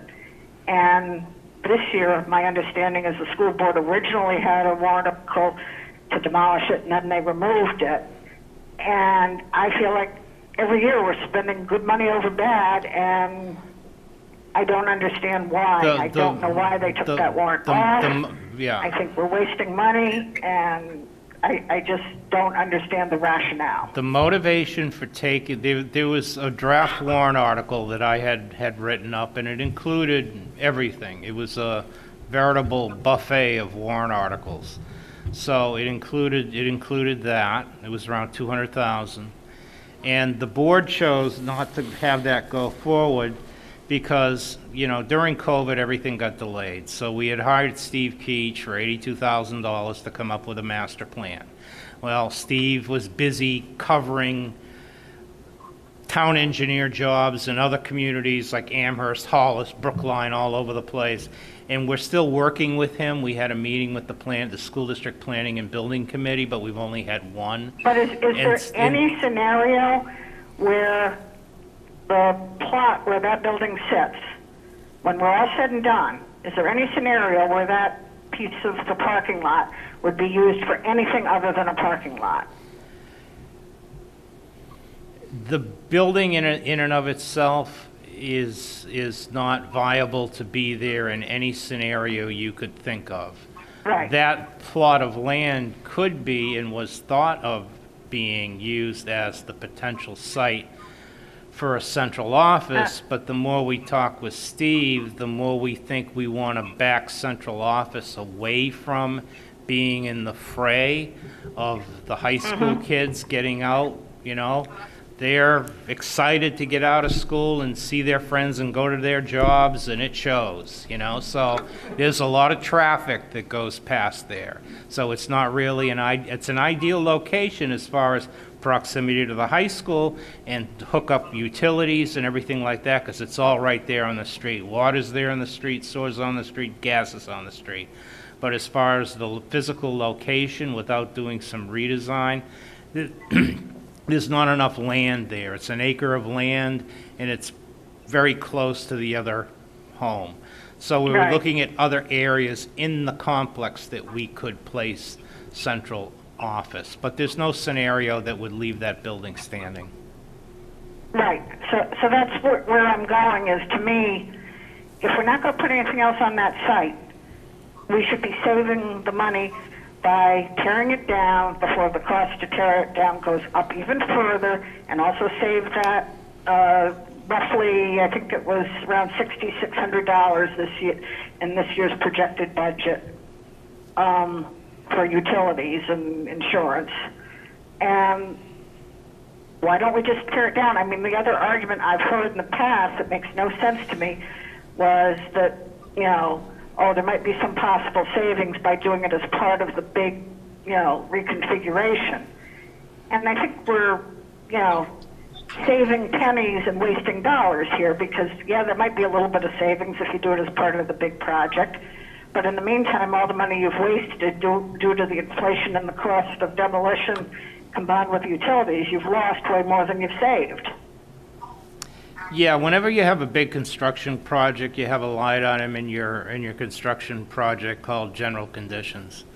And that usually involves, if you're doing a big project, like when we were doing the middle school, a trailer, a telephone line, you're going to have X amount of equipment there regardless of what you're doing. And this is a project that doesn't need to really be tied. This is just my opinion, it's not paramount that it's tied. Near your mic. Yeah, it's not paramount that it's tied to a larger $4 to $5 million project. It's large enough to stand on its own as far as that goes. You know, we have a wicked, I couldn't believe I said that. We have a really good, I'm a New Englander, you know, sometimes it shows. And we have a really good relationship with CSSI, Connie Halvatzis, Steve Halvatzis, and those guys, they take care of us when we need to be taken care of. And they would definitely give us the hometown discount or anything like that. The town has offered to help us with moving out material of that building. They charge us $95 a ton to have us put it in their trucks and haul it away, with the exception of the cement. The cement, they don't take cement.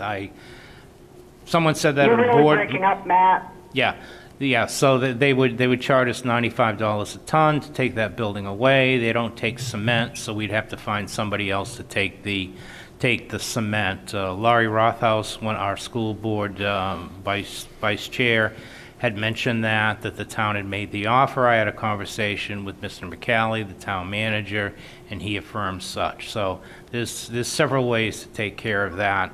It's just that as far as it being a warrant article, it's been taken off the warrant by the board, and that's their prerogative. Well, I guess my frustration level is going up every year that passes. I understood last year there was no feasible way because of COVID, so I didn't even push it last year. But I feel like we're just throwing away money year after year, and I think it's a darn shame. Naomi. I wonder, Lori, is this something you could speak to? Well, I would say that Board Member Barnes and I were in agreement that we wanted the warrant article removed because of not just the economy of scale, but the damage that would be done once we do the master development program. If we lay a parking lot, even if it's gravel, we're going to be having trucks and all kinds of stuff over that area, and we'd have to re-budget for reconditioning what we already did in the meantime. That master plan is not that far down the pike. COVID delayed it, but it's not like we're talking 5 years from now that we're going to keep paying utilities on Brentwood. I would also add that the bigger picture is there's some very important warrant articles that are unusual this year on the ballot. And they, in the scope of what needs to be accomplished this year, the board feels like are more important. And that if we put a warrant article such as demolishing the Brentwood, we put at risk other warrant articles that are more expensive than that, but are more important in the scope of retaining teachers, recruiting teachers, our overall budget, making sure that our new teachers are receiving competitive salaries, those kinds of things. Shane. Wow. I see some of the points you're making, but on balance, I really think I would rather see those decisions left up to the taxpayers. Shane. Lori, thank you for that. I was actually at that school board meeting, and I was trying to listen and learn, and I 100% agreed with you. The one thing, and I didn't get to speak at that meeting, one thing I did want to say was, I'm big on the SAU because I think it's huge in recruiting teachers. So I 100% agree the two warrant articles that are going to be passed, I think we definitely need to pass both of them, both the increases to get them back up. The one thing I'd think about, though, is, demolishing that building is going to add, I don't know, I'm guessing like a month and a half to the construction. And because we have a summer slammer requirement to do the work that we need to do, we got to finish it during the summer. I'm just concerned that if we wait to do all the master plan together, it's going to turn into a much larger project. So I just wanted to throw, I think we should just keep in mind that if we can start anything separately, it'd be great to at least get it in motion. But I agree with you that this isn't the right time, but hopefully soon. Matt, is there any possibility that because of the unique architecture of that building, it would be eligible for historic preservation?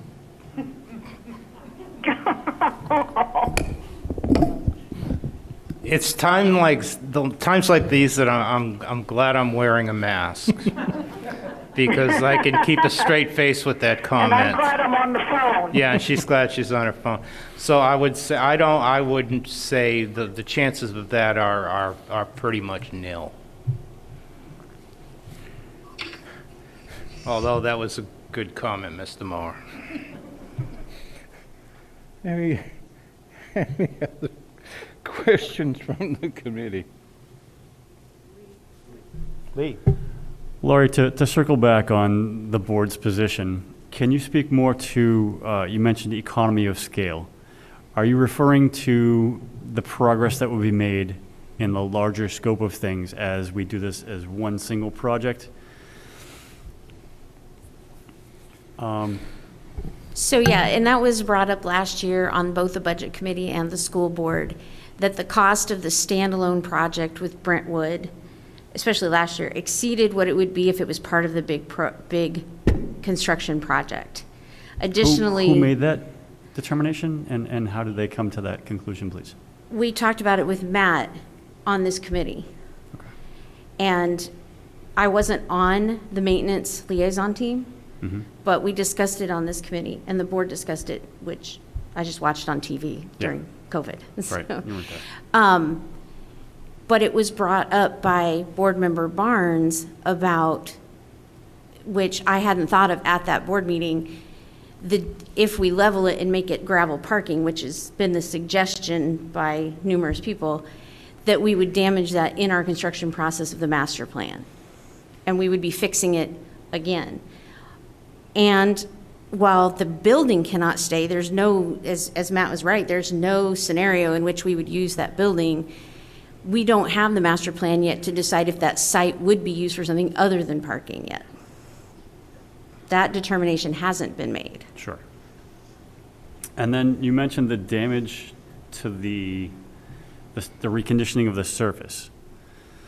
I'm not sure I follow that line So of if we, logic. so if we tear it down this year, Mm-hmm. and Re-gravel it. we put the appropriate base, the appropriate level of sand, gravel, all those things to make it suitable for parking. Mm-hmm.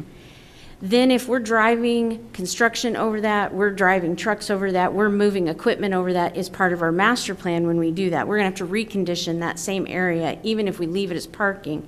It would be part of the master plan budget to put it back to the way it was, Okay. if we don't use it as a site for anything. Okay. Thank you. Why Larry. couldn't we just pave it, and then it's part of the parking lot, and it's done and dusted?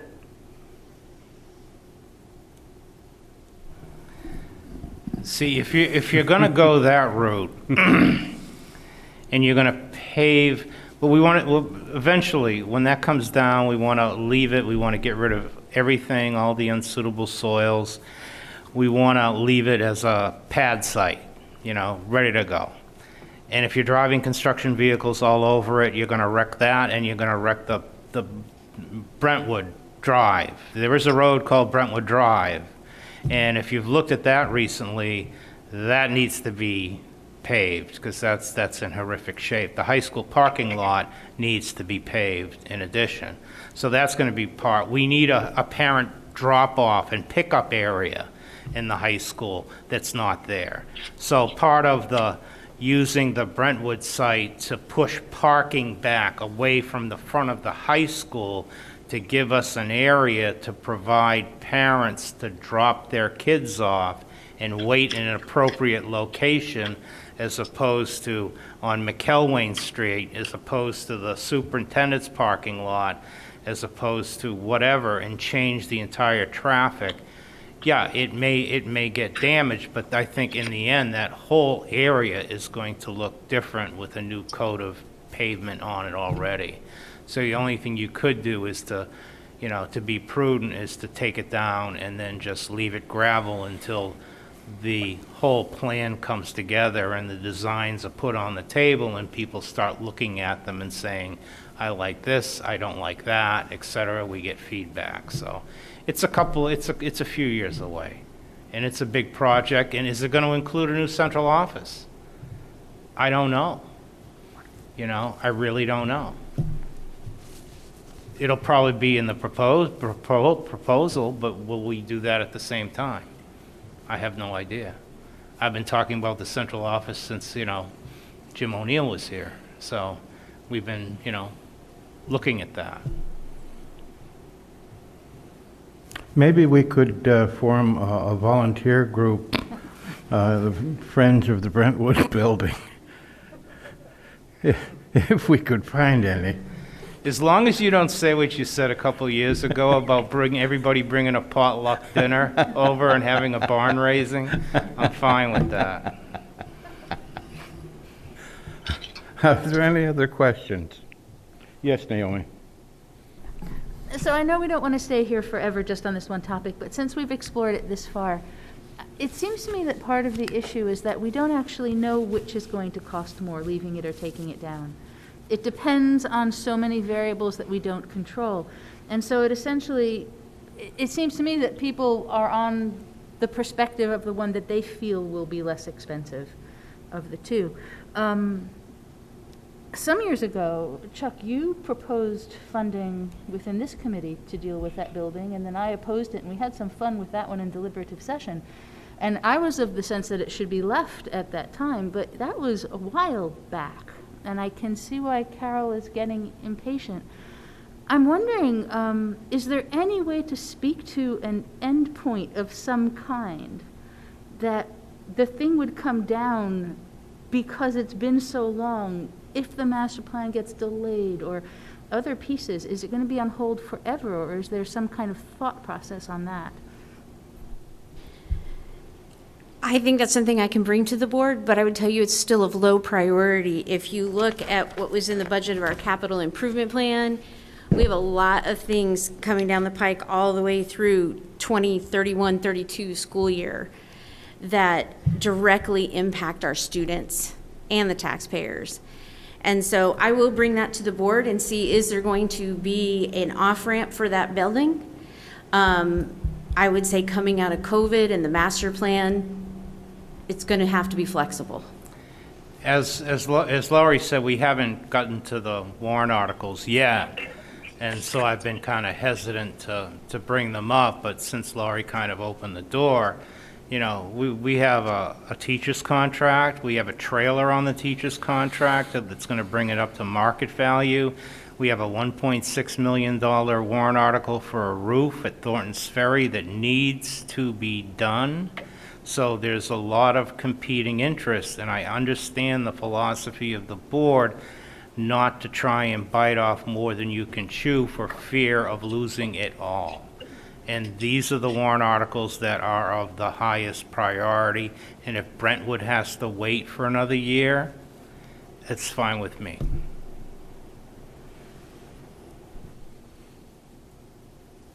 I'd like to offer a short poem by Robert Frost. We dance round in a circle and suppose, while the secret sits in the middle and knows.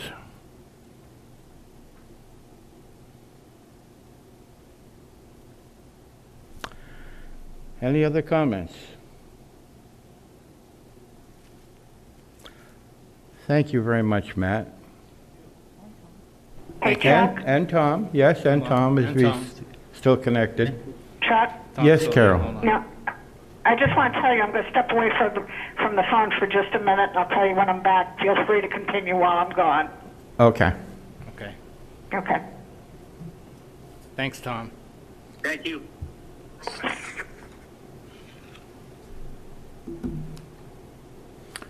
Matt, are you going to present district-wide?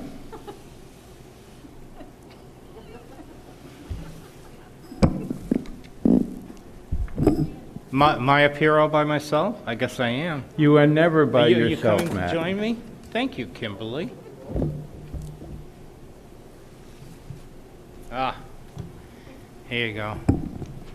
Going to give the big boss the microphone here.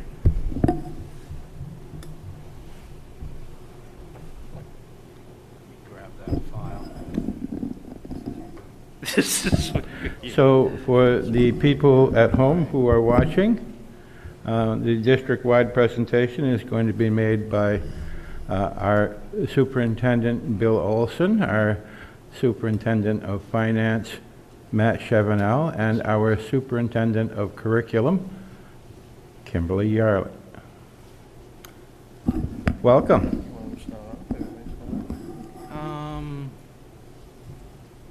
Why don't you go ahead? Yeah. All right. Well, first of all, it's a pleasure to appear before you, and I have to say that in the nights that we've been here, I've been very impressed by the insight that you have shown through the subcommittees and the interviews, the understanding of the entire operations of the school budget, and also the respect that you have shown to the staff and the school system. And so I have to tell you how much we all appreciate that very, very much, and we enjoy talking with you. As you know, I'm new here. This is my 6th month. In terms of the district-wide budget, you know that we carry, unlike my former positions in Massachusetts, where the municipality always carried the benefits and employment compensation, health insurance. As you know, that is contained within the school department budget.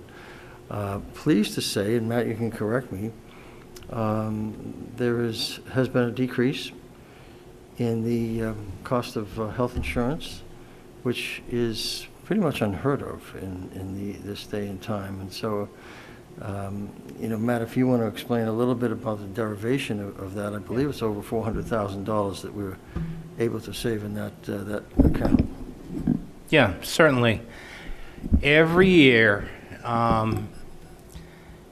we get a guaranteed maximum rate from the New Hampshire Health Insurance Trust. This is where we buy our health insurance from. This is where most school districts, most towns, municipalities buy their health insurance from. It's a consortium of, I don't know how many hundreds of towns and school districts across the state of New Hampshire to put their purchasing power and to share a little bit in the risk of health insurance. If one district, small district, has a really bad year, we're all in this big pool and we can kind of share in some of that risk. So it's to kind of keep things as stable as possible. And we all know, and those of you who have been on this committee and those of you who have been associated with the town, the school board, and budget committee for a number of years, have seen this number climb up astronomically and then see it kind of level off. Well, you know, one of the outgrowths of COVID is there was a lot of, they like to call it unnecessary surgeries, but you know, if my knee is killing me and I need a knee replacement, do I really need my doctor telling me that that's not really necessary? But there was a lot of the deferments of those types of surgeries. So what it did, because we're probably 80% credible, which means because of the size of our group, 80% of our rate increase or decrease is dependent upon our own experience. If we were a group of 1,000 or more, which there aren't too many, we would probably be almost 100% credible. However, we're not. So the guaranteed maximum rate, you know, is usually, let's say last year it was like, I think it was like 9.3. It actually came in at 6.2. So we saved money. So it's a cap of how much it's going to cost you next year.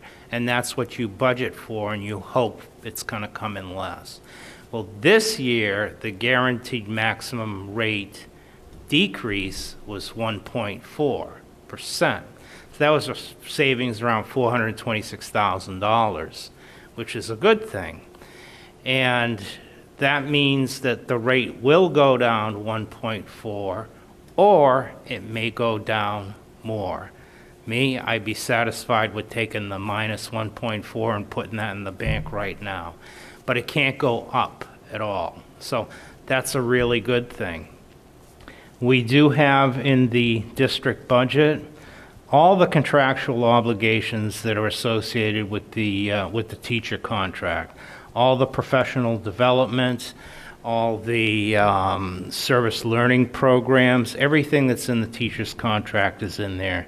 We have committee work for $26,000. That's an agreement we made with the teachers to provide them with a stipend of appreciation, basically, for all the hours that they work in committee work. It's usually around $300, so you could work like 40 hours on a committee and you'll get maybe a token of appreciation of $300 for all the work and the effort that you put in there. That's in there.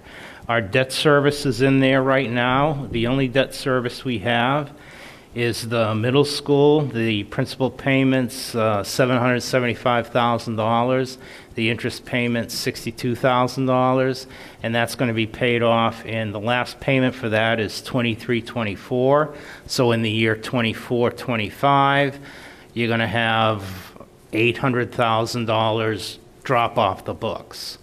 So if you're thinking about bonding anything for the future, looking at, let's say, perhaps roof projects or certain things that you want to bundle together, or maybe a campus redesign with a central office, 24-25 would feather in there really nice, because there's going to be a dip in our bonded debt of more than $750,000. So that's what we look at when we look at the capital improvement plan, and we try to mesh everything together. We also have a little schedule, which is a schedule of bonded debt and the capital improvement plan laid on top of it, so we can look at the tax impact every single year. So, that's included in the district budget. The transportation contract is included in there. That's around a $3 million ticket right there. I can't say enough good things about Student Transportation of America. They give us a contract. There's no fuel escalation clause in it. So even though the price of fuel is going up, we are not paying anything more than that. We've actually, when the price of fuel was less than it is now, they've given us a fuel credit.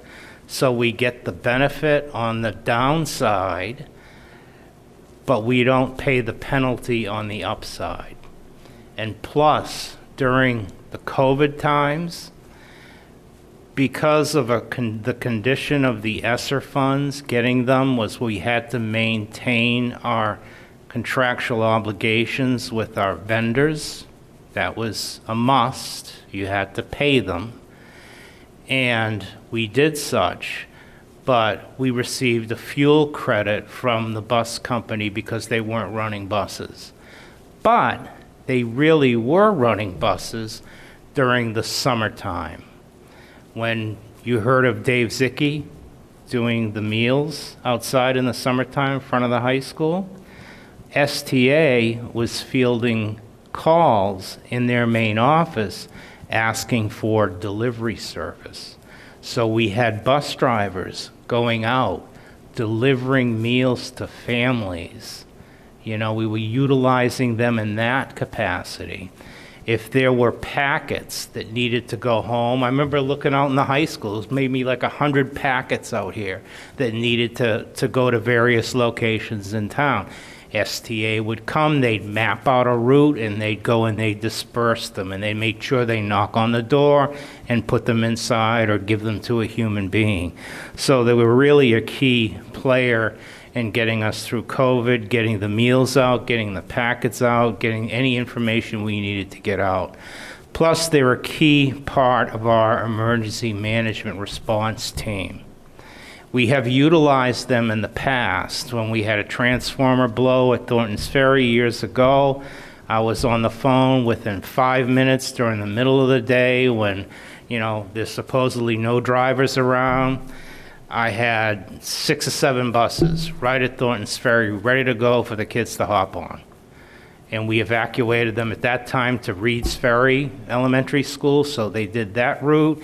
And then at the end of the day, we dismissed from Reed's, right? Because Kim was the principal back there receiving all these kids from Thornton's Ferry, which was kind of cool, I'm sure she had a grand old time with that, right? Yeah, she did. And so, they've become a real good partner for us. And so, it's a minor increase in their contract. This is the last year of their contract. And we're looking to either negotiate an extension with them. I've been talking to Bill about this and how he has done it in Mass. And, or, do we want to go out to bid? Yes, please, go ahead. Yeah, thank you, Matt. I just wanted to make a quick comment, because I've been bidding school bus transportation contracts for about 40 years, and for a company to offer another service to us for a modest, very modest 3.5% increase with no fuel adjustment clause, given the possibility of great market speculation in fuels, is just an extraordinary deal for the Merrimack School District. And here's where I think Matt has developed a great working relationship with goodwill between both parties, between the school system and the transportation company over the years, and it's paying dividends for us, because most school bus transportation contracts in the last 8 to 10 years have escalated at least 4 to 5 and sometimes 5.5% per year. And so 3.5% at this time, with the potential for fuel increases that that we have been seeing, and the possibility that of great increases both in refined gas and less refined diesel, is really an extraordinary price to our benefit in this school system. And the importance of it is, yes, it is almost a $3 million outlay. It's $2.5 million, but that lack of rapid cost increase and significant cost increase allows us to apply more to the direct instructional process. And so it's a very, very good price and contract arrangement. And so it's definitely worth trying to renegotiate an extension to a contract with this company, because I've seen the good and the bad in school bus transportation, and there's a lot of bad out there in terms of market escalation of pricing and uncertainty of service. And from what I've seen of this company, it offers great stability, great flexibility in terms of allowing certain changes with no premium cost to us, because I've seen a lot of that over the many, many decades also, of asking the slightest favor of a contractor, and they're looking for another $1,000 to $5,000 to $10,000. It doesn't happen with this contractor. So you've done a great job in contracting with this particular vendor. Yeah, especially during the COVID. We're still in COVID, so the bus drivers make sure all the seats are wiped down before they start their routes. In between routes, they wipe them down again. In the afternoon runs, they wipe them down again. In the evening, they'll take them and they'll fog them. They're constantly cleaning those buses and keeping kids separated as best they can, making sure they wear their masks. Sometimes lately it's been a little bit of a challenge at certain grade levels to keep the kids with their masks on, but the bus drivers they try their best. We also have in the district budget New Hampshire retirement for both professional and support staff. The rates didn't go up, but for teachers it's 21%. For support staff, I believe it's probably around 15 to 14%. Those rates are the same as last year. Usually when the New Hampshire retirement system sets the rates, they do it for a 2-year period.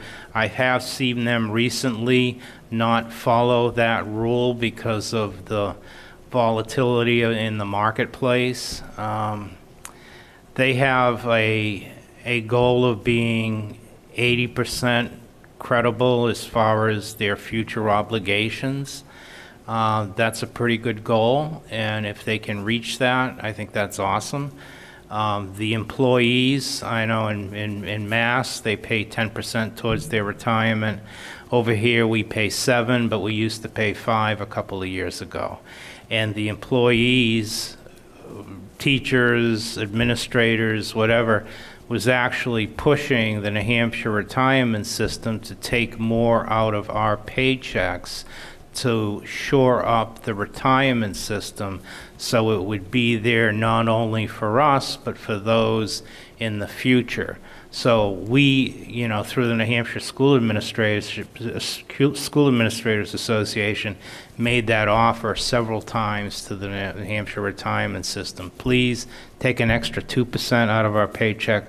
We want to do this because it's the right thing. And so, this is something that's ongoing. If you're police and fire, you're looking at rates of 30%. It's really, really up there. And they do, I I think a 5-year look back based upon an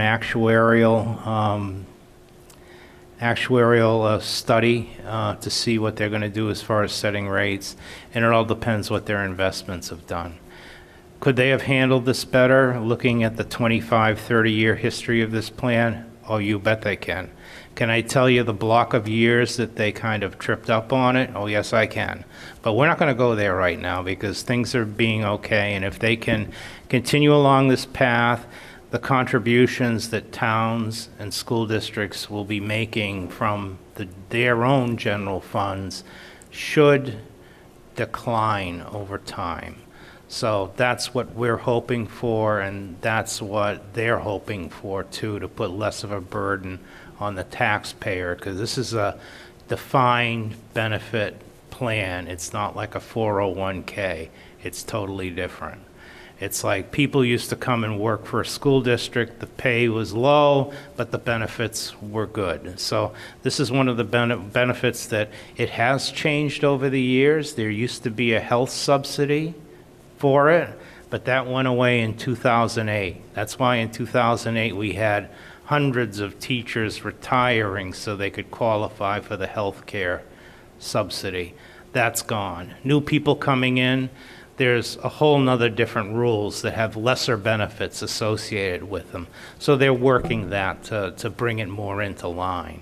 But that's one thing that's a big ticket in the district budget. Like I said, we hold all the benefits, we hold all the professional development, we hold all the contractual obligations and everything like that. So if there's any questions, I'd be happy to answer them, or I will turn to my left or my right and give them to the appropriate people. Thank you.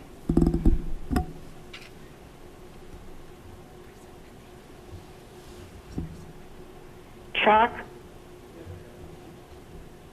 Yeah, I guess Matt would be the right person to answer this. We had discussed at a prior budget committee meeting urging the school board to resume funding for some of the capital reserve funds that have fallen by the wayside, and they seem not to have chosen to do that. Now, I can understand roofing. Right now we have a lot of imminent roofing projects, so we probably don't want to be funding a roofing capital reserve fund while we're actively replacing roofs, because we'd put money in just to turn around and take it out. But I would think it would be prudent to start funding again the paving capital reserve, and since that's money that would only get put in there out of surplus, it's not money that would increase the budget in any way. I don't know why there wasn't more thought process to actually fund putting more money into the paving capital reserve, and I don't know if there was conversation between you and the school board about that, or what the status of that was. Well, as Laurie Peters stated before, there's a lot of stuff on that warrant that's very important. And there is a desire on the part of the school board to bring back those capital reserve funds. We used to have paving, we used to have roofing, we used to have an asbestos capital reserve fund. But then we got into a process of doing asbestos abatement every single year for probably a 10-year period until, this floor used to be all asbestos floor tiles, 9 by 9. We replaced this probably 9-10 years ago. Okay, so we were doing it every single year, so there was no need to build up a capital reserve to put it in and take it out. But I think in the future, after we get over these important issues that we have to get over, I think it would be appropriate. We used to put like $150,000 into the paving capital reserve fund out of the prior year's surplus. That was kind of a boilerplate thing. Kind of got away with that because we got into the thought process and the correct thought process of, asbestos was our #1 priority, so we kept doing that. Roofs were a priority, we kept doing that. So we pulled back on the capital reserves, and then we kept going ahead with the initiatives. And so there will be a time, where we go back to the days where we build up these capital reserves when we don't have any major projects going on. And that would be an appropriate use of surplus, and that's something for the board to consider, and I'm sure they will consider that. I guess my problem with it is, on a lot of these things that I consider prudent financial management, every year I'm hearing someday, another year, it's not the time. And I feel like it's never going to be the time because we're always going to have critical issues. And something like a capital reserve fund, the money only comes out of surplus. So I don't think that type of a warrant article would be competing in a voter's mind with a warrant article to do some of these necessary things that are on the warrant, because it doesn't add to the tax rate. It only comes out of surplus. So I don't know why we would defer doing that.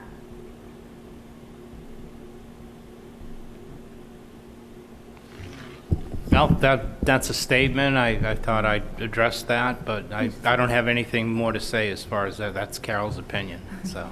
I just want to make sure I understand something correctly. When we talk about surplus, we talk about it as if it does not affect the tax rate. But my understanding is that the surplus does affect the tax rate in that it lowers it because it goes back to the taxpayer. So if we retain it, it de facto ends up with a higher tax rate than it would have been if we'd returned it? The advantage of taking something out of surplus is if you don't have, a lot of the warrant articles, $150,000 or 10% of the remaining surplus at the end of the year. So if you didn't have enough to make the 10% to fund the 150, you'd fund 75,000, or you'd fund 4,000. This has happened in this district before, where there wasn't enough surplus to fund warrant articles taking from surplus. So that's the advantage. However, when you say what you just said, if you're taking it from surplus, that is money that is not going to back to reduce taxes. So it does have an effect. It's still raise and appropriate a sum of blank, said sum coming from year-end surplus. So it's pulling from the surplus if the surplus is there. That's just a safeguard. But it does impact the budget because you're reducing the amount of surplus that you're going to have to reduce the tax rate. Okay, I wanted to make sure I understood that correctly. Yes, Thank it's you. not free money. No, it's not free money, but what it is it's money you've already raised from the taxpayers. So it's essentially either fund this capital reserve fund or in a future year refund it to the town and eventually to the taxpayers for some other, year.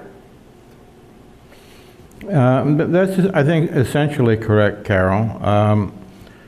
The money is raised and appropriated. And so, it's already been raised and essentially spent. And so there's a surplus, and we have to return that. And we always say, well, we have to give back a surplus to reduce taxes. But in actuality, we don't get to determine how much of that surplus actually reduces taxes. It lands, agree with you. Yeah, it lands in the general fund, and while we may want to publicly maintain that it's applied to reduce taxes on the school side, that is not necessarily so once it's in the general fund of the town of Merrimack. Yeah. And so, like all things, it's a little more complicated than it sounds on the surface. If I may, I don't know, Laura, if you were going to jump the gun on this, but I was going to give them a preview of coming attractions. Do you mind? Okay, thank you. You had it ready, huh? Okay. There is going to be a warrant article that's going to be on the ballot, and it's been approved by the school board. We have the ability, if we pass this warrant article, to retain up to 5% of our net assessment per year, up to 5%. So our net assessment, which is our budget, less our revenues, less our state aid, less everything like that, on this year's budget that we're currently in is around $50 million. That's how much is raised out of the $80 million that we appropriated because of various revenues coming into us. So there's going to be a warrant article that says, we can retain up to 5%. So 5 times 50 is $2.5 million. So the board could, at a public hearing, then ask what that figure is. I would tell them, and they would then make a decision in order to do tax rate stabilization or whatever they thought they might want to do, and they could reserve up to 2.5% of that figure. Case in point, the year ending 21-22, because of COVID, because of the lack of hiring people, for the lack of hiring 30 paras, for lack of hiring teachers, staff, everything like that, I came before you on November 16th and had an $8.1 million surplus. That was the biggest surplus I have ever seen in my entire life by at least $5 million. At that point in time, if we would have had that warrant article in place, the board could have voted to hold back $2.5 million of that surplus, return $6 million to reduce taxes, and hang on to that to see what next year would do. And they could use it if next year was a lean year as far as surplus, they could release that to stabilize the tax rate. Or if there was a big emergency, they could utilize that to fund that emergency. So that's coming up on the ballot for use of surplus. For instance, town of Merrimack holds around $8 million worth of surplus. They've gone up to around $9 million worth of surplus. On this last tax bill, we returned $8.1 million. Now, the town also, at that point in time, decided to return surplus too. They returned $1.6 million worth of surplus. I was thinking it would have been, maybe I should just stop there. So the town returned 1.6, we returned 1.8, which was a bumper crop, and they could have held on to a little bit more if they wanted to, but they chose not to, and that's their business. So, we will have the ability, if this passes, and if people really it may not pass the first time, but maybe we do a good public relations campaign on it. The board is finally behind it. I've been talking about this for a number of years. You recall Naomi, right? And, I got told no, but that's okay. And maybe the board will choose to do whatever they want to do. But whatever they want to do, they have to do it in a public hearing out in the open, and they have to have public comment and everything like that. So it's just not, if you're a town, when I used to work for a town, if I was up at DRA and we were setting the tax rate, and I'd say to Ed Rainville, hey, Ed, what's my tax rate? He says, 1525. I says, geez, last year it was 1520. How much surplus do I have to dump into the town portion of the tax rate to bring it down 5 cents? He says, 700,000. I said, go ahead and do it. That's the way it used to be back in the old days. Now the board has to go and formally vote on it. I'm not sure how the town works anymore, but the board has to formally go ahead and approve that. I'm sure the town follows the same rule. So it's something that's going to be coming up. Matt, on that warrant article, whether it passes this year or in a future year, but whenever it finally passes, does the board, I understand they need a public hearing, but if part of it they don't choose to apply to reduce the tax rate, but they want to fund a capital reserve fund, or they want to spend it on something, Are they agents to expend, or how is that going to be worked out? They don't need to be agents to expend. When you look at the law, they have the authority by virtue of retaining that surplus to spend it. And all they have to do in order to spend it is to hold another public hearing.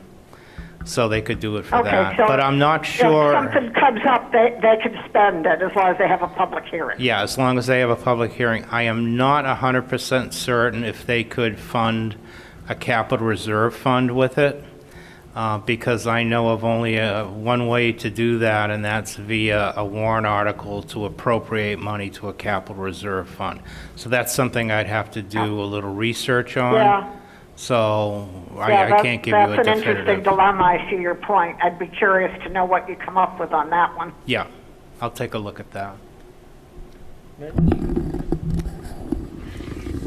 Chuck, may I just make a quick comment? And, you know, having been superintendent for many years in Massachusetts, one of the things we used to live with was the sort of the sawtooth effect of appropriations from year to year.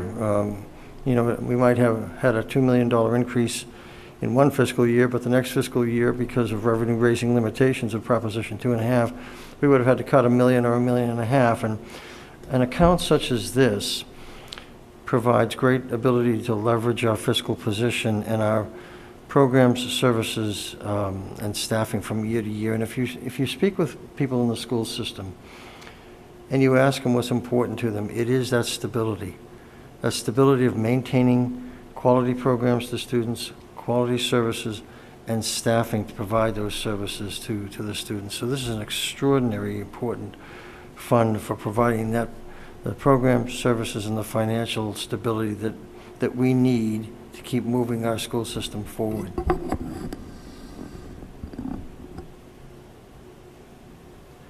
Shane. Jumping on to the capital reserve funds, in every other year, it's going to be a normal thing. I agree with you, Matt. In this year, and potentially one more year, hopefully not, but we have an interesting situation of COVID that we're going to have more than typical. So we gave it all back this year. You know, I just urge people to think about, you know, everything we talk about here is very reactive. You know, we're reacting to roofs and reacting to whatever we need to react to. You know, I just like to keep the proactive thinking about getting some of the stuff done that we've never been able to get done. You know, tearing down Brentwood, I don't know if that's a thing, but, you know, I know that the turf field has been up, and I'm actually working on a petition right now, and I wanted to bring it up because to Carol's point, you know, we should be doing something with this money. You know, the taxpayers have agreed that it should go to the school, and because we didn't use it for the school because of not hiring teachers or whatever the reason, you know, let's reinvest in the school and utilize this very small window of opportunity that we have. We're not going to have this opportunity maybe again. So I'd just like people to continue to think about that a little bit differently this year than in future years.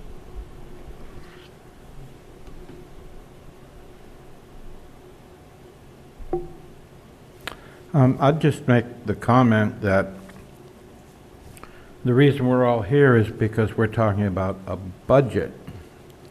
And the budget is, we hope, what is prudent to cover our anticipated needs for the things that we want to undertake as a school district.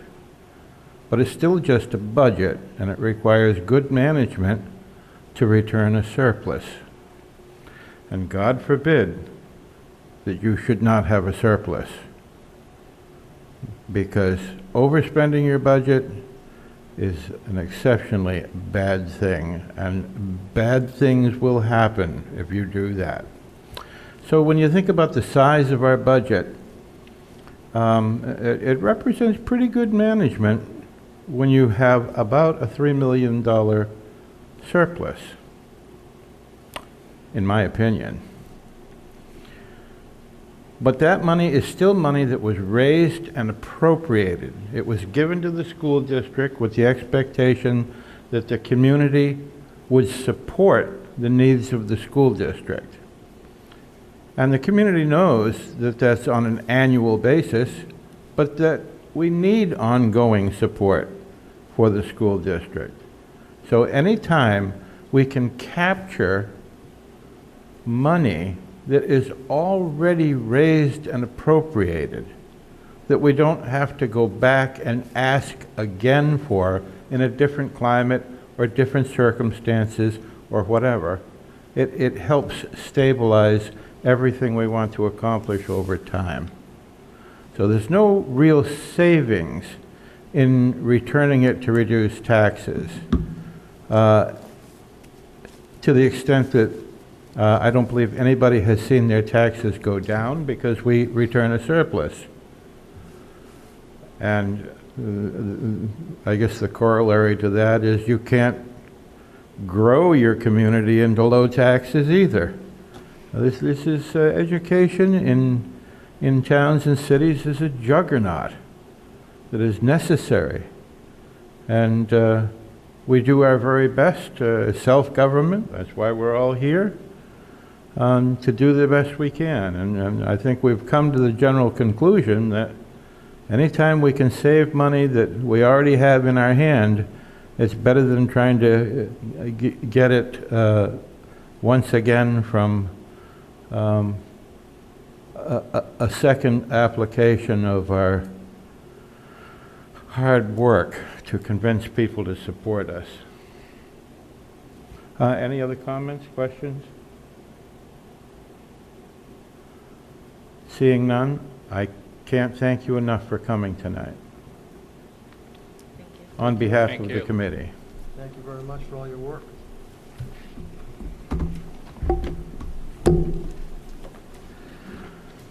Well, next we have public participation. And I don't know. Normally you just say, well, there's nobody here, and you just go on. But the truth is, I don't know why there isn't anybody here. We talk in depth about the most interesting things that are being undertaken with our tax dollars and in our names. And if you'll pardon the expression, this is where the buck stops.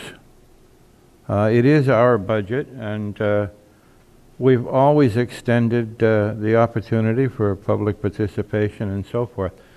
And it's been years like this where the public has not been in attendance. Now, in all fairness, perhaps they're all watching it on TV at home, but that doesn't give them the unique ability to ask us one-on-one what their interests and their concerns are. So my lament that we don't have more public participation. Chuck, if I may, is this live streamed or is this recorded and posted? This is recorded and and broadcast. If it were live streamed, I would recommend that we do it like the school board has done, where they take emails during the meeting and they will read them during public comments as well. But if it's not live streamed, that won't do us any good. But thank you. You bet. Any other comments? Oh, excuse me. Are we live? We were live last week. Yeah, we were live. Really? We were live last week. So the last two meetings that you guys had, we were live. We have some COVID issues right now with the media department, so we are very short-staffed on an already very short staff, so we weren't doing a live feed tonight, unfortunately. So we're not live tonight. So it's maybe yes, maybe no, once in a while. Yeah. Thank you. Great. And there's our public participation. Yes.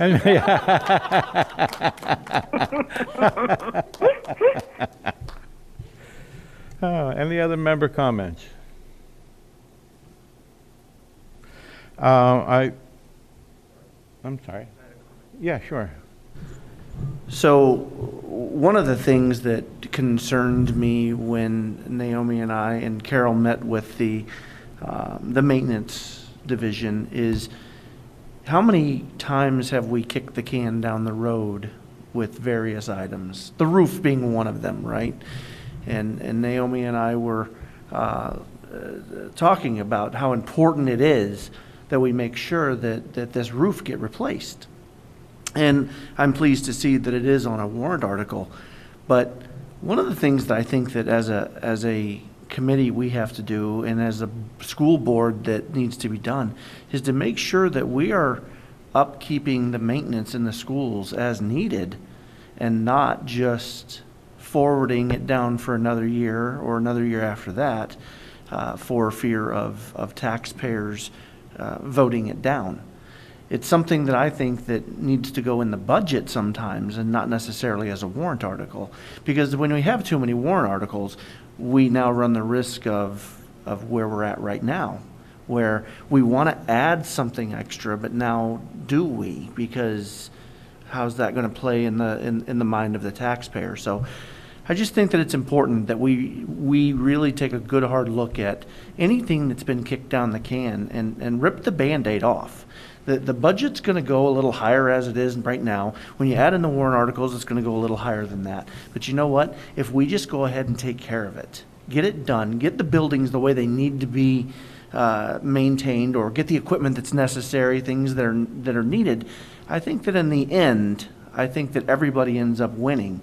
Yes, it's going to hurt for a year, but that's just the way it is. It won't be that way forever. I think there's probably a universal assessment of each and every one of us. We all know there's things that we should be thinking about ahead of time, and yet in the scheme of things and a large budget and recognizing the circumstances of a particular year, COVID particularly, yeah, there's lots of things we should be funding, and it's a difficult decision because we can't do them all at once. Shane? I think the concern at the school board meeting was that if we put it in the operating budget, people see the big number at the end and they get scared. And to Chuck's point, nobody's here listening, so they have no idea what's actually in it unless they read it. And I think we know that they're probably not. So the warrant article at least brings it forward. But I agree with you. I mean, I think we all definitely 100%. Yeah, without a doubt. If you put it in the budget, see, it's a balancing act. If you put it in the budget, now you're at risk of having that voted down and then going to a default budget. I mean, there's a lot of risk back and forth, and you know, just things that I think are important. I'd like to speak to one thing, though, in particular, and if you've looked at the CIP, we have roofing in every year according to warranty wear use. TFS was an unexpected failure. That's why this year it's going on the ballot, because it was in the CIP, but it had to be advanced by 2 years. So we've had to rearrange the roofing projects based on TFS needing a sudden situation. And Tom and his team do a really good job of monitoring those things. This was unexpected. And yes, and Shane's right, at that meeting, we had a lot of back and forth for a good 20 minutes on whether we were going to put it in the budget or put it as a warrant article.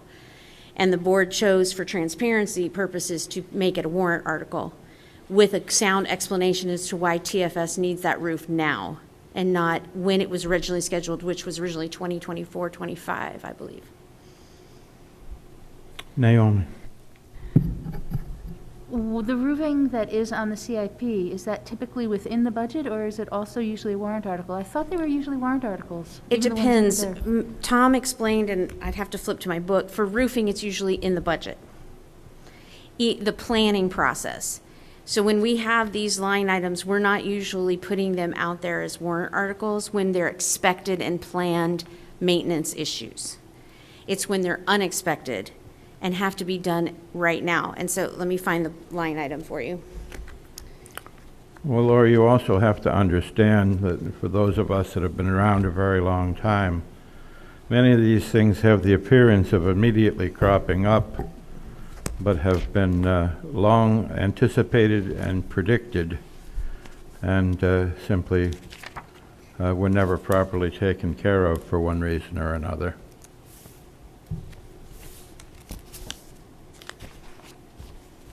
Can't lick my fingers. The other thing, when we talk about risk, there's a risk either way, and I don't know if you can calculate which is the greater risk. If you put it in the operating budget, you risk the voters not approving the budget, and then you're back in the default budget. If you put it on the warrant, if the voters don't approve that warrant article, we have the state law, no means no, and then you can't do it at all. So I'm not sure which is the greater risk. And that was the discussion of the board. But Yes. you do get a second chance with the warrant. Yes, which we is get why a they second deci- chance at it. Yeah. So it's line item 8455-08. If we were the roofing budget would go there. So that's why this year it's a 0 proposed, because the budget was created before the TFS situation. I'm not going to go on my recall on this one. It certainly could have been in the budget, but I seem to recall any number of warrant articles that had to do with roofing over the past years, and I think this has been a decision that's been made repeatedly in this regard, and I think that goes to the pattern that we're talking about. It's not that each decision doesn't make sense, but I think that as a group we're highlighting a pattern that tends to happen in order to try to cover, and I think, Scott, that's what you were getting to, is whether or not these items are part of the running of the school district or whether they're always extras. And I agree, and I think that was the tenor of the board right now, is that these things in the future on that CIP need to be budgeted where they're lawfully budgeted. And to be transparent about that in the budget year, which we couldn't do with the TFS roof this year. But I agree with you. And the desire for that clear transparency that even though it goes in the budget, it's still a needed, necessary item. It's not a wish, or we'd like to update the roof. It's always based on when its warranty is over and when the need arises. But I agree, generally those things should be funded in the budget. Well, at some point, we will all have an opportunity to make adjustments to the budget relative to our own particular concerns, so anybody that's seriously considering adding or subtracting from the budget, think it through, please, so that when the moment arrives, you will be prepared to add or detract from the proposed budget. Any other comments? Well, let me just tell you that the next meeting is going to be about warrant articles and a work session on the budget.